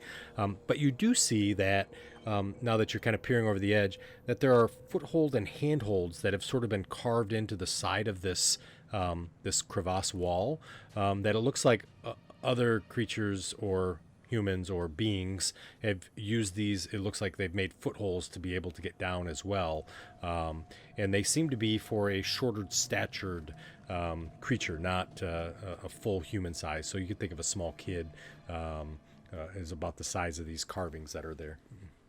And they run close to the rope. So would it be like two of those footholds would like work for the other larger members of our group? It would if they were in a line straight down, but they're actually kind of diagonal. So if you can think of it like steps, yeah. So there's a car. You know what I'm saying? So it Yeah, it gotcha. would be tricky, but it could. And then there is that rope. Well, I think we have to go down. This appears to be the crevasse. Okay. I agree.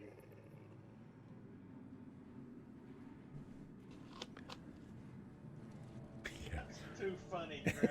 I know, right? I can't help but not share them. So Garone kind of moves over and he looks over the edge and he says, "That looks like death to me. Don't you think? I mean, I'll follow you guys wherever you go, but it's like, I don't like heights."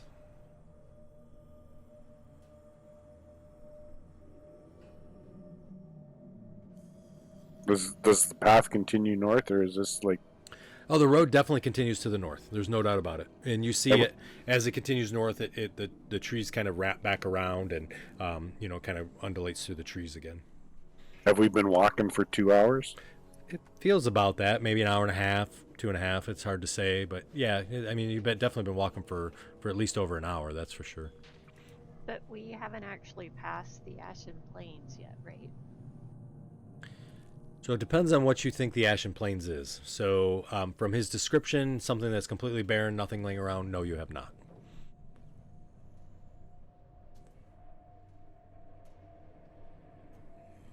Well, we have an unreliable narrator who told us that it was Ashen Plains, but then he also said that it was only a 2-hour walk.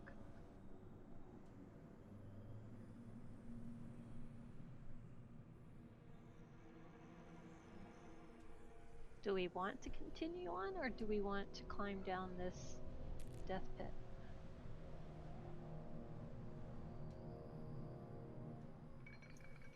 Hey, Garen, you've been here a long time, right? Do you know anything about this castle? He nods. He says, "I do. I went there once, back when it was Castle of Humans.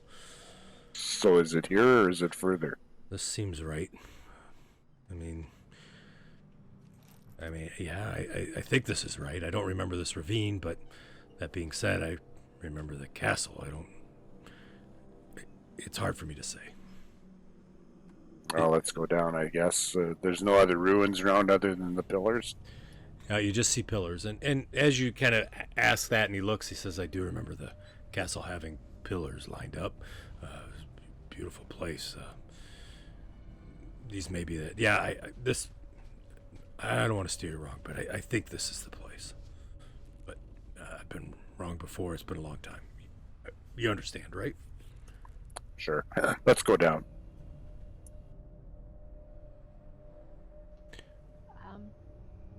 C4's already started. You climbing down the rope? Or are you taking the handholds? I'm going to use the handholds. Oh, okay. Alrighty, gotcha. I will. Did I notice the rope? Hold on. Did I notice the rope? It was pretty obvious. Nope, you didn't notice the rope. Okay, I take the handholds. All right, so you start working down. I just need one athletics roll. That'll be fine.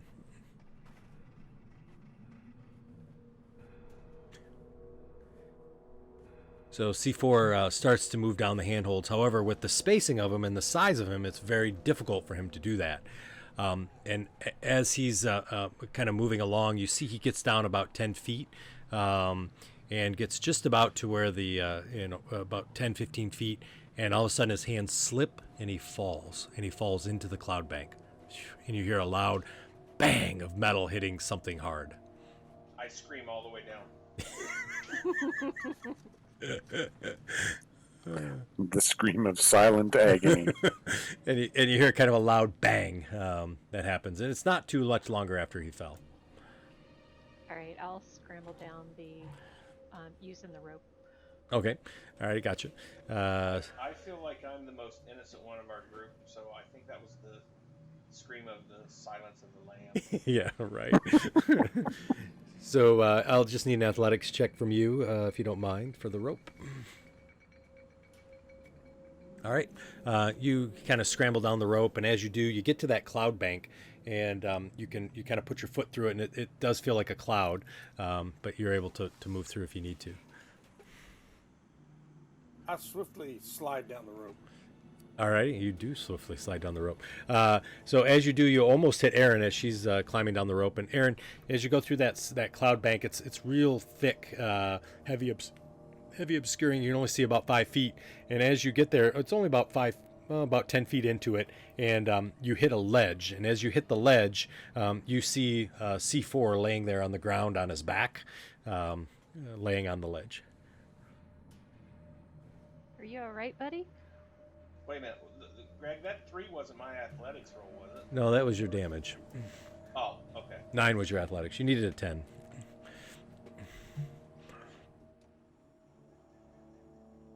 Okay. I shake my head yes. So Snortle, you come sliding down the rope, and as he does, you guys see like he's pretty deft with this. Like whew, he's right down, lands on his feet. It looks all suave with it. Look out, and not till I hit the ground, I go, balloon. That's the fastest I've ever seen him move. I love it. So Stoney, it's you and Garone up top, and he's like, Tell Garone to go first. alrighty. So he grabs onto the rope, and as he does, you see he's very hesitant, right? And he kind of hangs on there, and he takes tiny little like movement with his hand, so it's like 4 inches in between each sort of rope thing, and you can see he's like really unsteady as he works down. He's like, Stoney, don't tell anybody I had this much trouble, okay? You got it. All right, buddy. I won't say a thing. And so he slowly kind of continues to move down this rope, and the rest of you are in the cloud bank, and it's a while. And just so you know, for you, Stoney, it takes him about 15 minutes to move about 15 feet as he slowly moves down this rope. I don't have to say anything. No, right? And so the rest of you are all in the cloud bank, like wondering, right? So it's heavily obscured. There's some light that's coming through, but it's dark. It's dim light. So as soon as he gets to the bottom, I grab the rope and hustle down. All right, and you guys, after about 15 minutes, see Garone kind of coming down, and he's moving very slowly down the rope because you can see his feet and whatnot, and he hits the ground, and the sweat is pouring off his forehead. He goes, God, I hope I don't have to do that again. Hopefully not.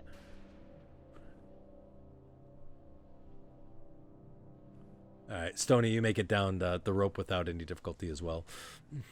Barely. Well, the rope's 5, the handholds are 10, but Oh, okay. yeah, so you did fine. So you make it down without much difficulty either, and land there on the platform. So you guys are on this ledge. You can see about 5 feet around. You've had some time there, and on the ledge you see it's real sandy, and it seems to be fairly wide, and it's rough. And you see there are bones of like, looks like small animals that kind of cover the top of it in spots, like looks like maybe rats, and maybe there's like a small rabbit or something, but these bones they look really not old but fairly old. I mean, they've been here for quite some time.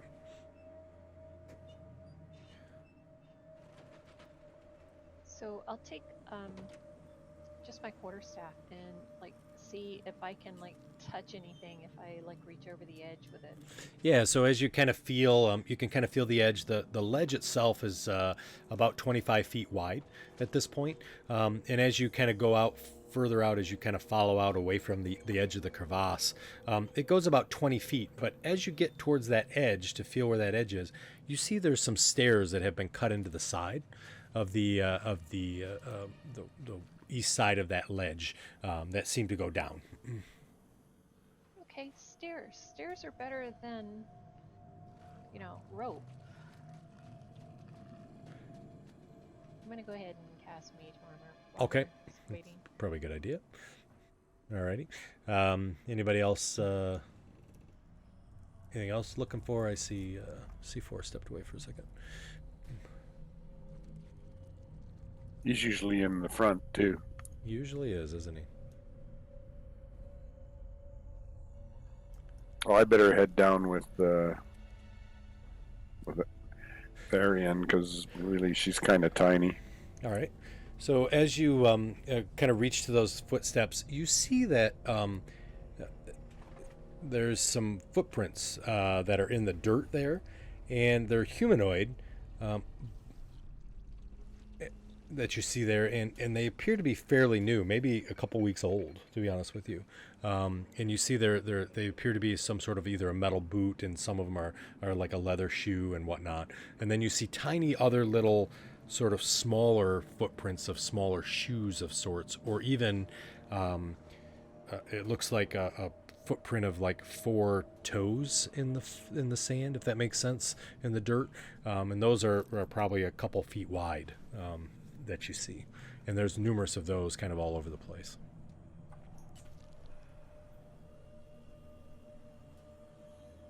Okay. I'm not a nature expert, but does that like ring any bells from anything that I may have read?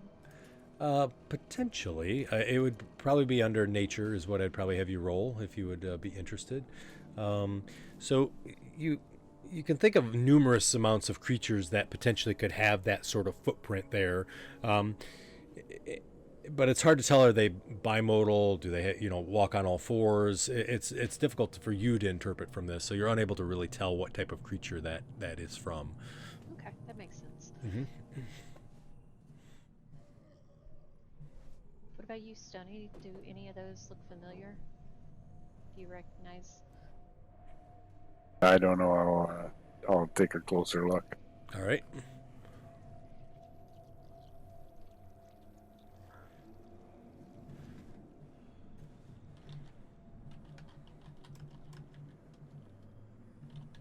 So as you look at it, Stoney, you do know, obviously, from being out and about and whatnot, they do seem to have some sort of recognized pattern to the size of the foot and the toes that are there. They kind of look like they're goblin feet. Prints, perhaps. That's concerning. There's quite a few of them, too. Can I tell how many? Yeah, so looking at that, I think that you would estimate this warren to be anywhere between, if it's goblins, between 20 to 40 goblins. It's a lot of goblins. The bigger footprints, it appears to be a group of 4. And the one guy is heavily armored, probably. Correct. Well, the mayor did say that there was a paladin. Gurn too said that. Yep. Yeah. Groan says, there was paladin, yes.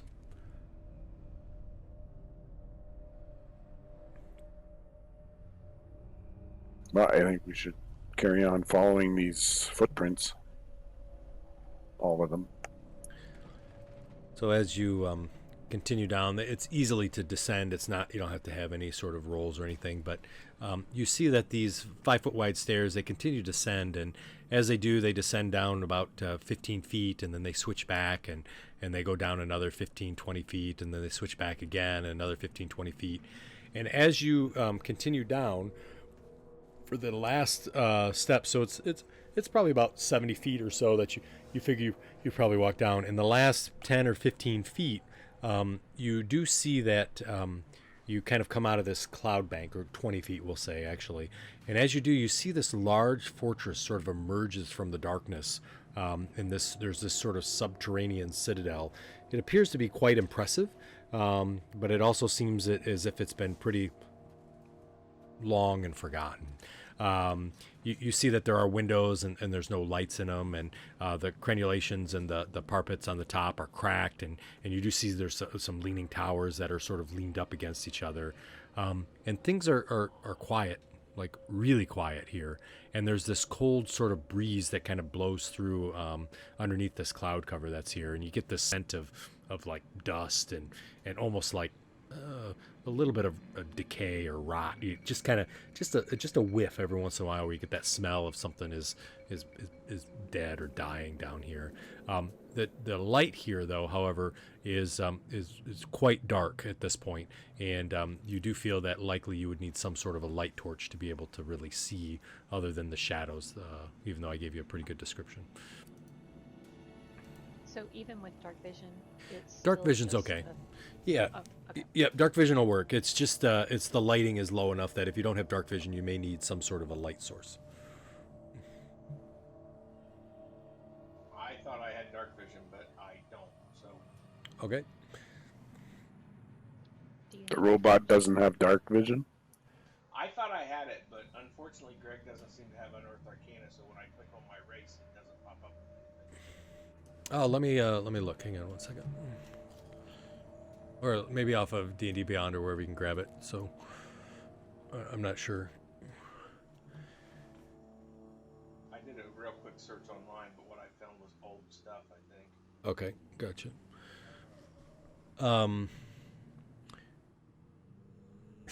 So you're waving. You do see Garone kind of reaches back and he does pull out a lantern and lights a small lantern. He's like, I can't see in the dark. Sorry, folks. It's probably best we have one. Anyway, given a situation down here.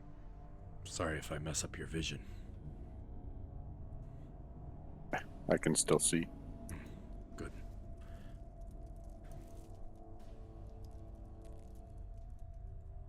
Good thing I'm not a drow. Right.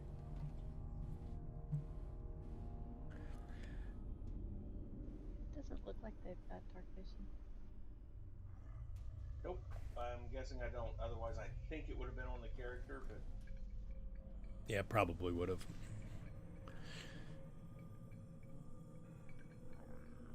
Garone does look at you all and says, this is it. This is the castle. Sure of it now. Are the footprints still visible? You do see the footprints, the creature footprints, the goblinoid that you see, seem to be scattered kind of all about, but the four larger footprints does appear to head directly towards this citadel or fortress.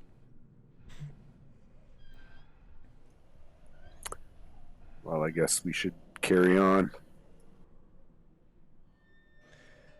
So as you continue, you get closer and closer to this fortress, and you see that, yeah, right. you see that the passage leads towards this stairs that lead down into this small sort of courtyard, and it looks like it used to be maybe on top of a crenulated battlement, almost as if you're sitting at a level higher than what the castle is actually at. But these steps have sort of been carved down into the top of the building, because the castle's looks like it's sunken actually, and you see that the battlement now is level kind of with the surrounding floor, and that floor sort of stretches away to the north and south, and you do see that there's some crumbling masonry and whatnot, and it does appear that on the other side of the masonry maybe reaches down an unknown depth as you peek over. But to the west you see there's this surviving structure of the castle or the citadel, and you see there's a tower that stands on the west side of the courtyard that this sort of top of the battlement sort of connects to, and there's a door that's there as well. Do we see any ravens? Interestingly, you do not. You don't see any birds or ravens here. You don't really see any animals at all. You do see some footprints that are here, and they lead over to this door. And I think I finally have a map. Hang on one second.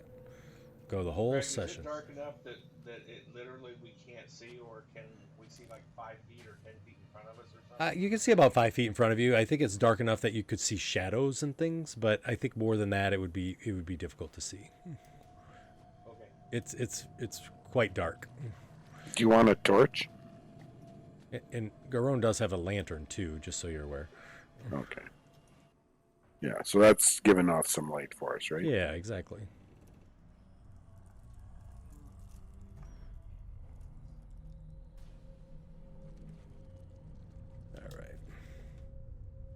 I'm gonna say, how could a apple tree live down here without any light or anything? Well, we don't know. A great question. I think we've been led astray. Garen just disappeared from our marching order. Yeah, I put him on the map. Ah.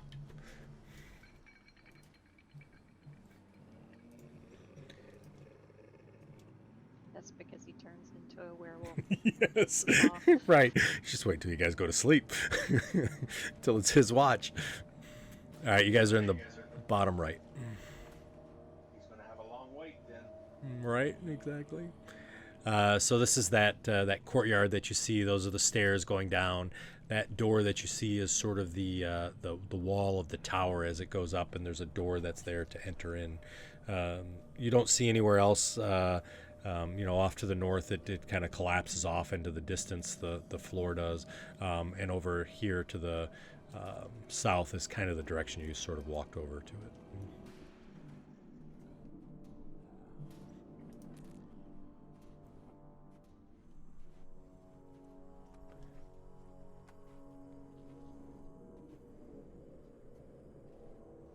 C4 is going in. I'm going in with him.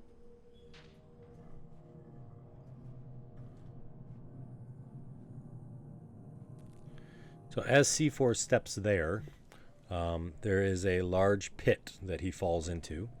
Well, actually, I think you potentially get a roll. Let's see what you get. So I need a dexterity save from you. In the tower? It's up to you. It doesn't matter to me either way. Whatever you'd like to do. I think you'd know Your call. if you succeeded or failed. Yeah, I think you would too. So as that happens, you see he kind of steps on it, and as it does, you hear a click, and all of a sudden the floor falls open, and C4, you're able to jump back 5 feet before you fall into it to there, and the pit is right. Whoa, let me get the right square here. Is right there.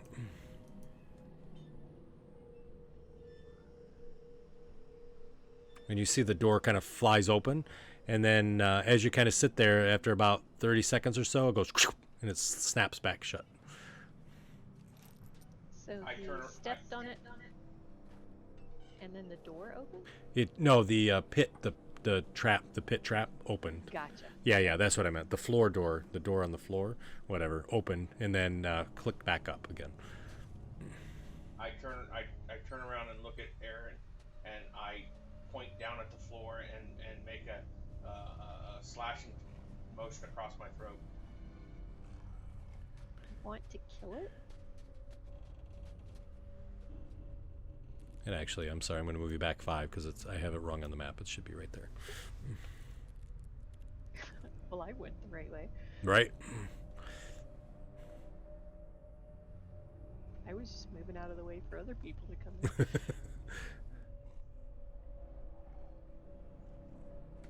Okay, guys. Gotta watch out for traps, apparently. Is it possible for me to stand where I'm at and to kick down on that to cause it to open up so the others could see it Of course. without falling in? Yeah. Okay, that's what I'm going to do so that they can see where it is. So as he kicks that open, you see the pit trap opens up again, and C4 and Arian, you guys are on the edge. So as you look down inside, you see that there is two skeletons sort of sitting down at the bottom, and you see this eyes of these beady eyes kind of look up at you, and as they do, there's a large giant rat down there, and it's literally eating on one of the goblins that's down there, the skeleton of a goblin, and it immediately looks up to you, and it sort of snarls at you, and it goes back to kind of eating on this goblin. You do see that there's like looks like there's a couple swords and shields down there, and one of the goblin looks like he had a belt pouch, but. How far down is it? I can tell you. It is a nope, 10 feet.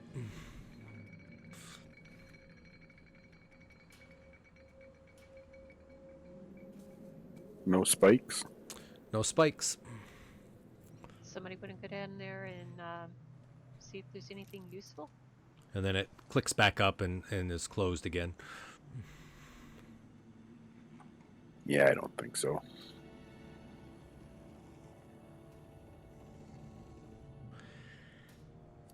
Go ahead, Garen. Garen's like, okay. No, no. All right. Kind of comes around. Oh, I thought you were telling him to go down there. Oh. No. No, he's coming around towards you. He's like, any more traps? Who's the rogue? Well, we weren't planning on this kind of scenario. We were just going to take care of some goblins in Daggerford. Well, looks like half the mission's going to be a success, huh? It's not like our DM told us it was a dungeon adventure or anything. Did he? I did, actually, yeah, but that's okay. I know. So I'm going to look over at Aaron and then look at the door and put my hand on it like I'm going to push it open. All right. I'm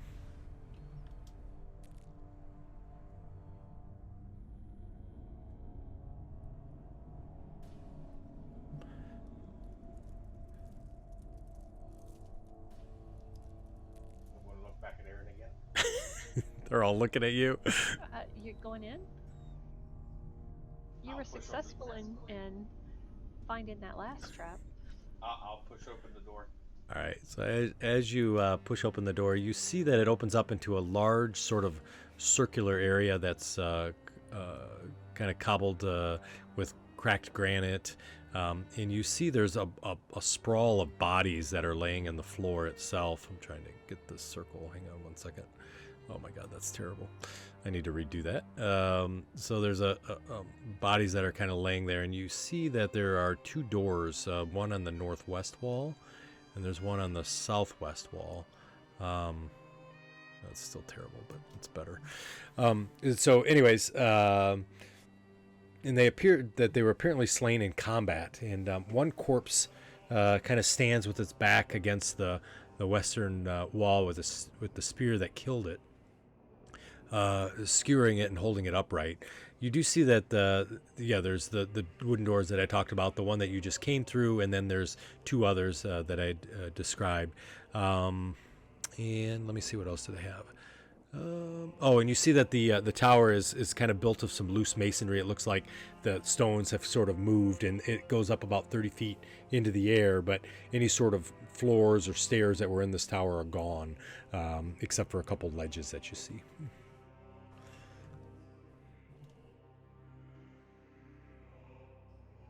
The bodies that I can see, do any of them look like they were hacked up, or are they all shot with spears and arrows and stuff? Yeah, you do see that there's definitely some sword injuries and things like that, but it doesn't look like the body that you found on the road. If that's what you were asking.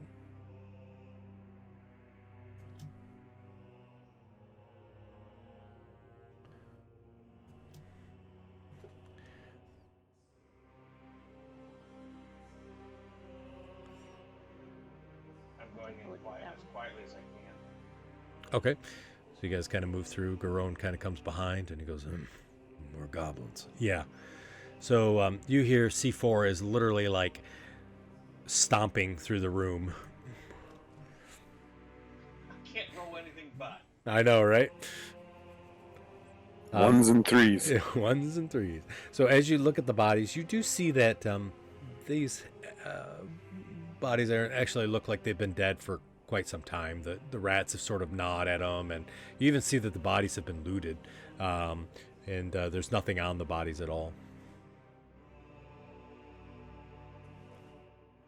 So it looks like they died in a battle. It wasn't like a trap or anything? Correct.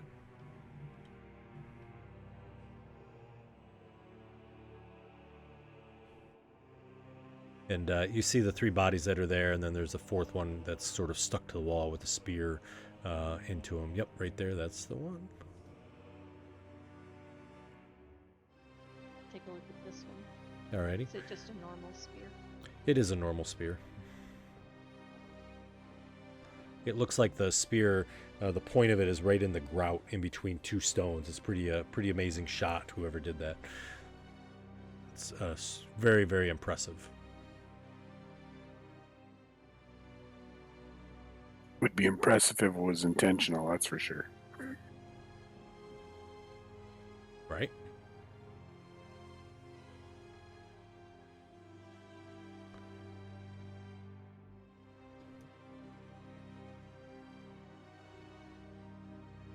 Same with this one. Just dead body, already looted. Yep, dead body already looted. Again, pretty gnawed up from the looks of it.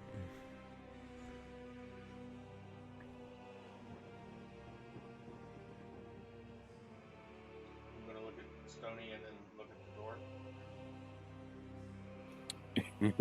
You know what? I might do a check for traps. What's that? To check for traps, it's perception to check for trap, and then investigation to disarm it, if I remember correctly. It's been a while.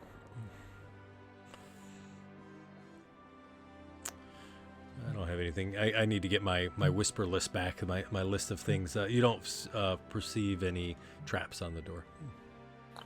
I don't think there's any traps there, C4. Go ahead and open it. So I'll step up to it and open it. Alrighty, gotcha. So Wait. When I step up to open it, he steps back. I noticed this, right? you do, yes. And Aaron makes sure she's not in an alignment directly with the door. Thanks, guys. Correct. And you see Garone also follows suit with Aaron. He's like, she seems pretty smart. So as you open up that door, you see a large room opens up, and the mason walls of this 20-foot high hall are in poor repair as well, and the far end is sort of collapsed in on itself, so the southern wall, and there's a lot of rubble. The western wall is in a lot better shape than the other walls, and it holds this stone door, and on the door is a carving, sort of a bas relief of a rearing dragon that's there. And you see the door has a single keyhole, and it's situated in the opening of the dragon's mouth.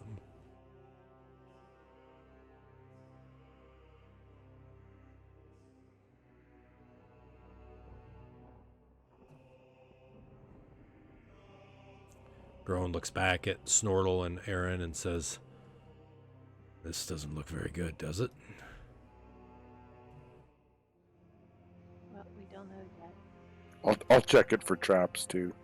You gotta check this door for traps as well. Yep. All right. So as you're kind of searching that for traps, nice, good job. You kind of look around and see, and as he does that, you guys see in the corner of the room is what appears to be some sort of a giant rat, and it comes out of the rubble and immediately charges at Stony. I'll have you all roll for initiative. He gets surprise. I'll cue the battle music. Sorry, everybody that listens to music. Yay! All right, I don't have any battle music. I wish I did. What'd you roll? It's really quiet. It is. It's super quiet. It's too quiet. Nice 20, by the way. So as he does, you're Stoney. You're working on the door, and you hear some noise behind you, and all of a sudden you feel this sort of a bite on the back of your leg as something bites through and pierces through there. And he sinks his teeth in deep into your leg there.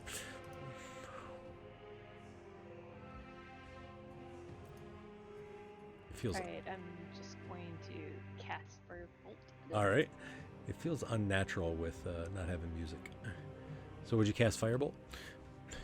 Yeah. Perfect. So you cast out that Firebolt. It hits the rat itself. It doesn't do anything weird. Whoa! No. Nice. Holy smokes! Wow. All right. So that rat literally goes up in smoke, right? And it's completely charred as it falls off Stoney's leg. And he takes one more point of damage. Right. Garone looks over to you. He looks to Snortle. He looks back to Aaron.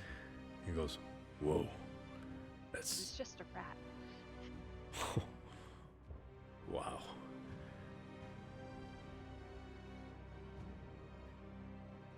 I go ouch and kick it. You kick the ashes. Garone kind of comes over and he looks at Stone. He says, "Let me take a look at that." Sure, here. So he has you. Oops, I'll unlock. I'm sorry. So he says, "Please sit down," and he kind of has you sit down on the rocks that are there next to the burning rat. And he kind of takes a look and he says, "I think I have something for this." And he reaches in his pouch and he pulls out this nasty smelling orange green poultice that he has, and he sort of slaps it on the wound. As it does, it stings, right? You can feel it.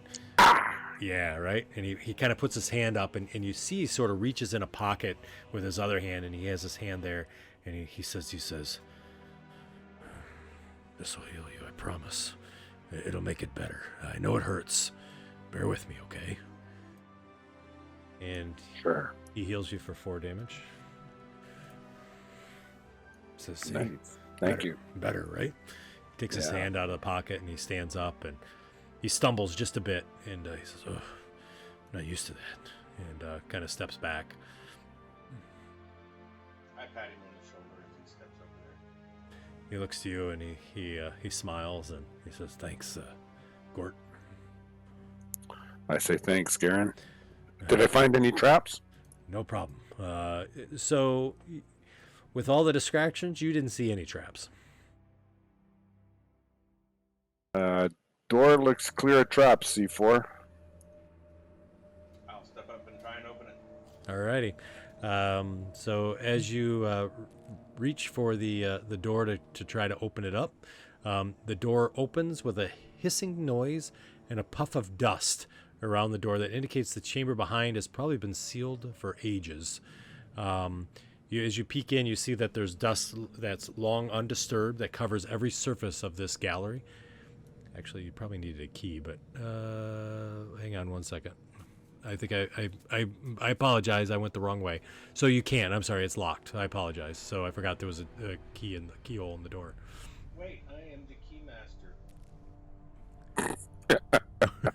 So it is locked. I apologize. I'm glad I didn't read any farther. I will attempt to force it. Okay.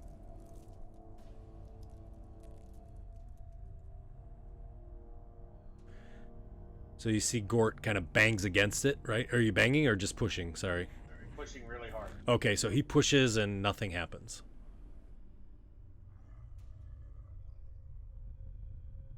I'm gonna point to the Maybe you keyhole. should push harder. I'm gonna point to the keyhole. Okay.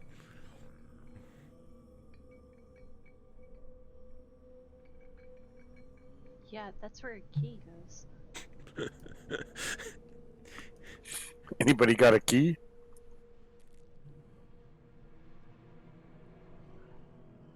Aaron's looting the giant rat. Yeah, I'll check around in the, I guess it's rubble or whatever. It is, yep. It's a bunch of rocks and rubble and all of that. Yep. Are you gonna? I guess the question is one, how long are you gonna search, and two, is it gonna be, long enough for the entire rubble? Probably not. I'll get tired after like 10 minutes. All right, gotcha. So you're able to search, probably one or two of those squares, and you kind of search through, but you don't find anything in that rubble.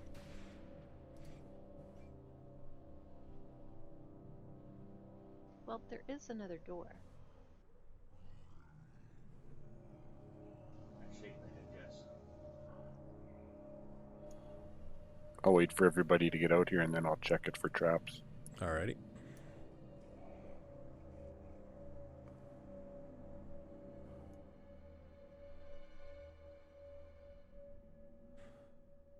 Okay, nothing that you see that looks like a trap.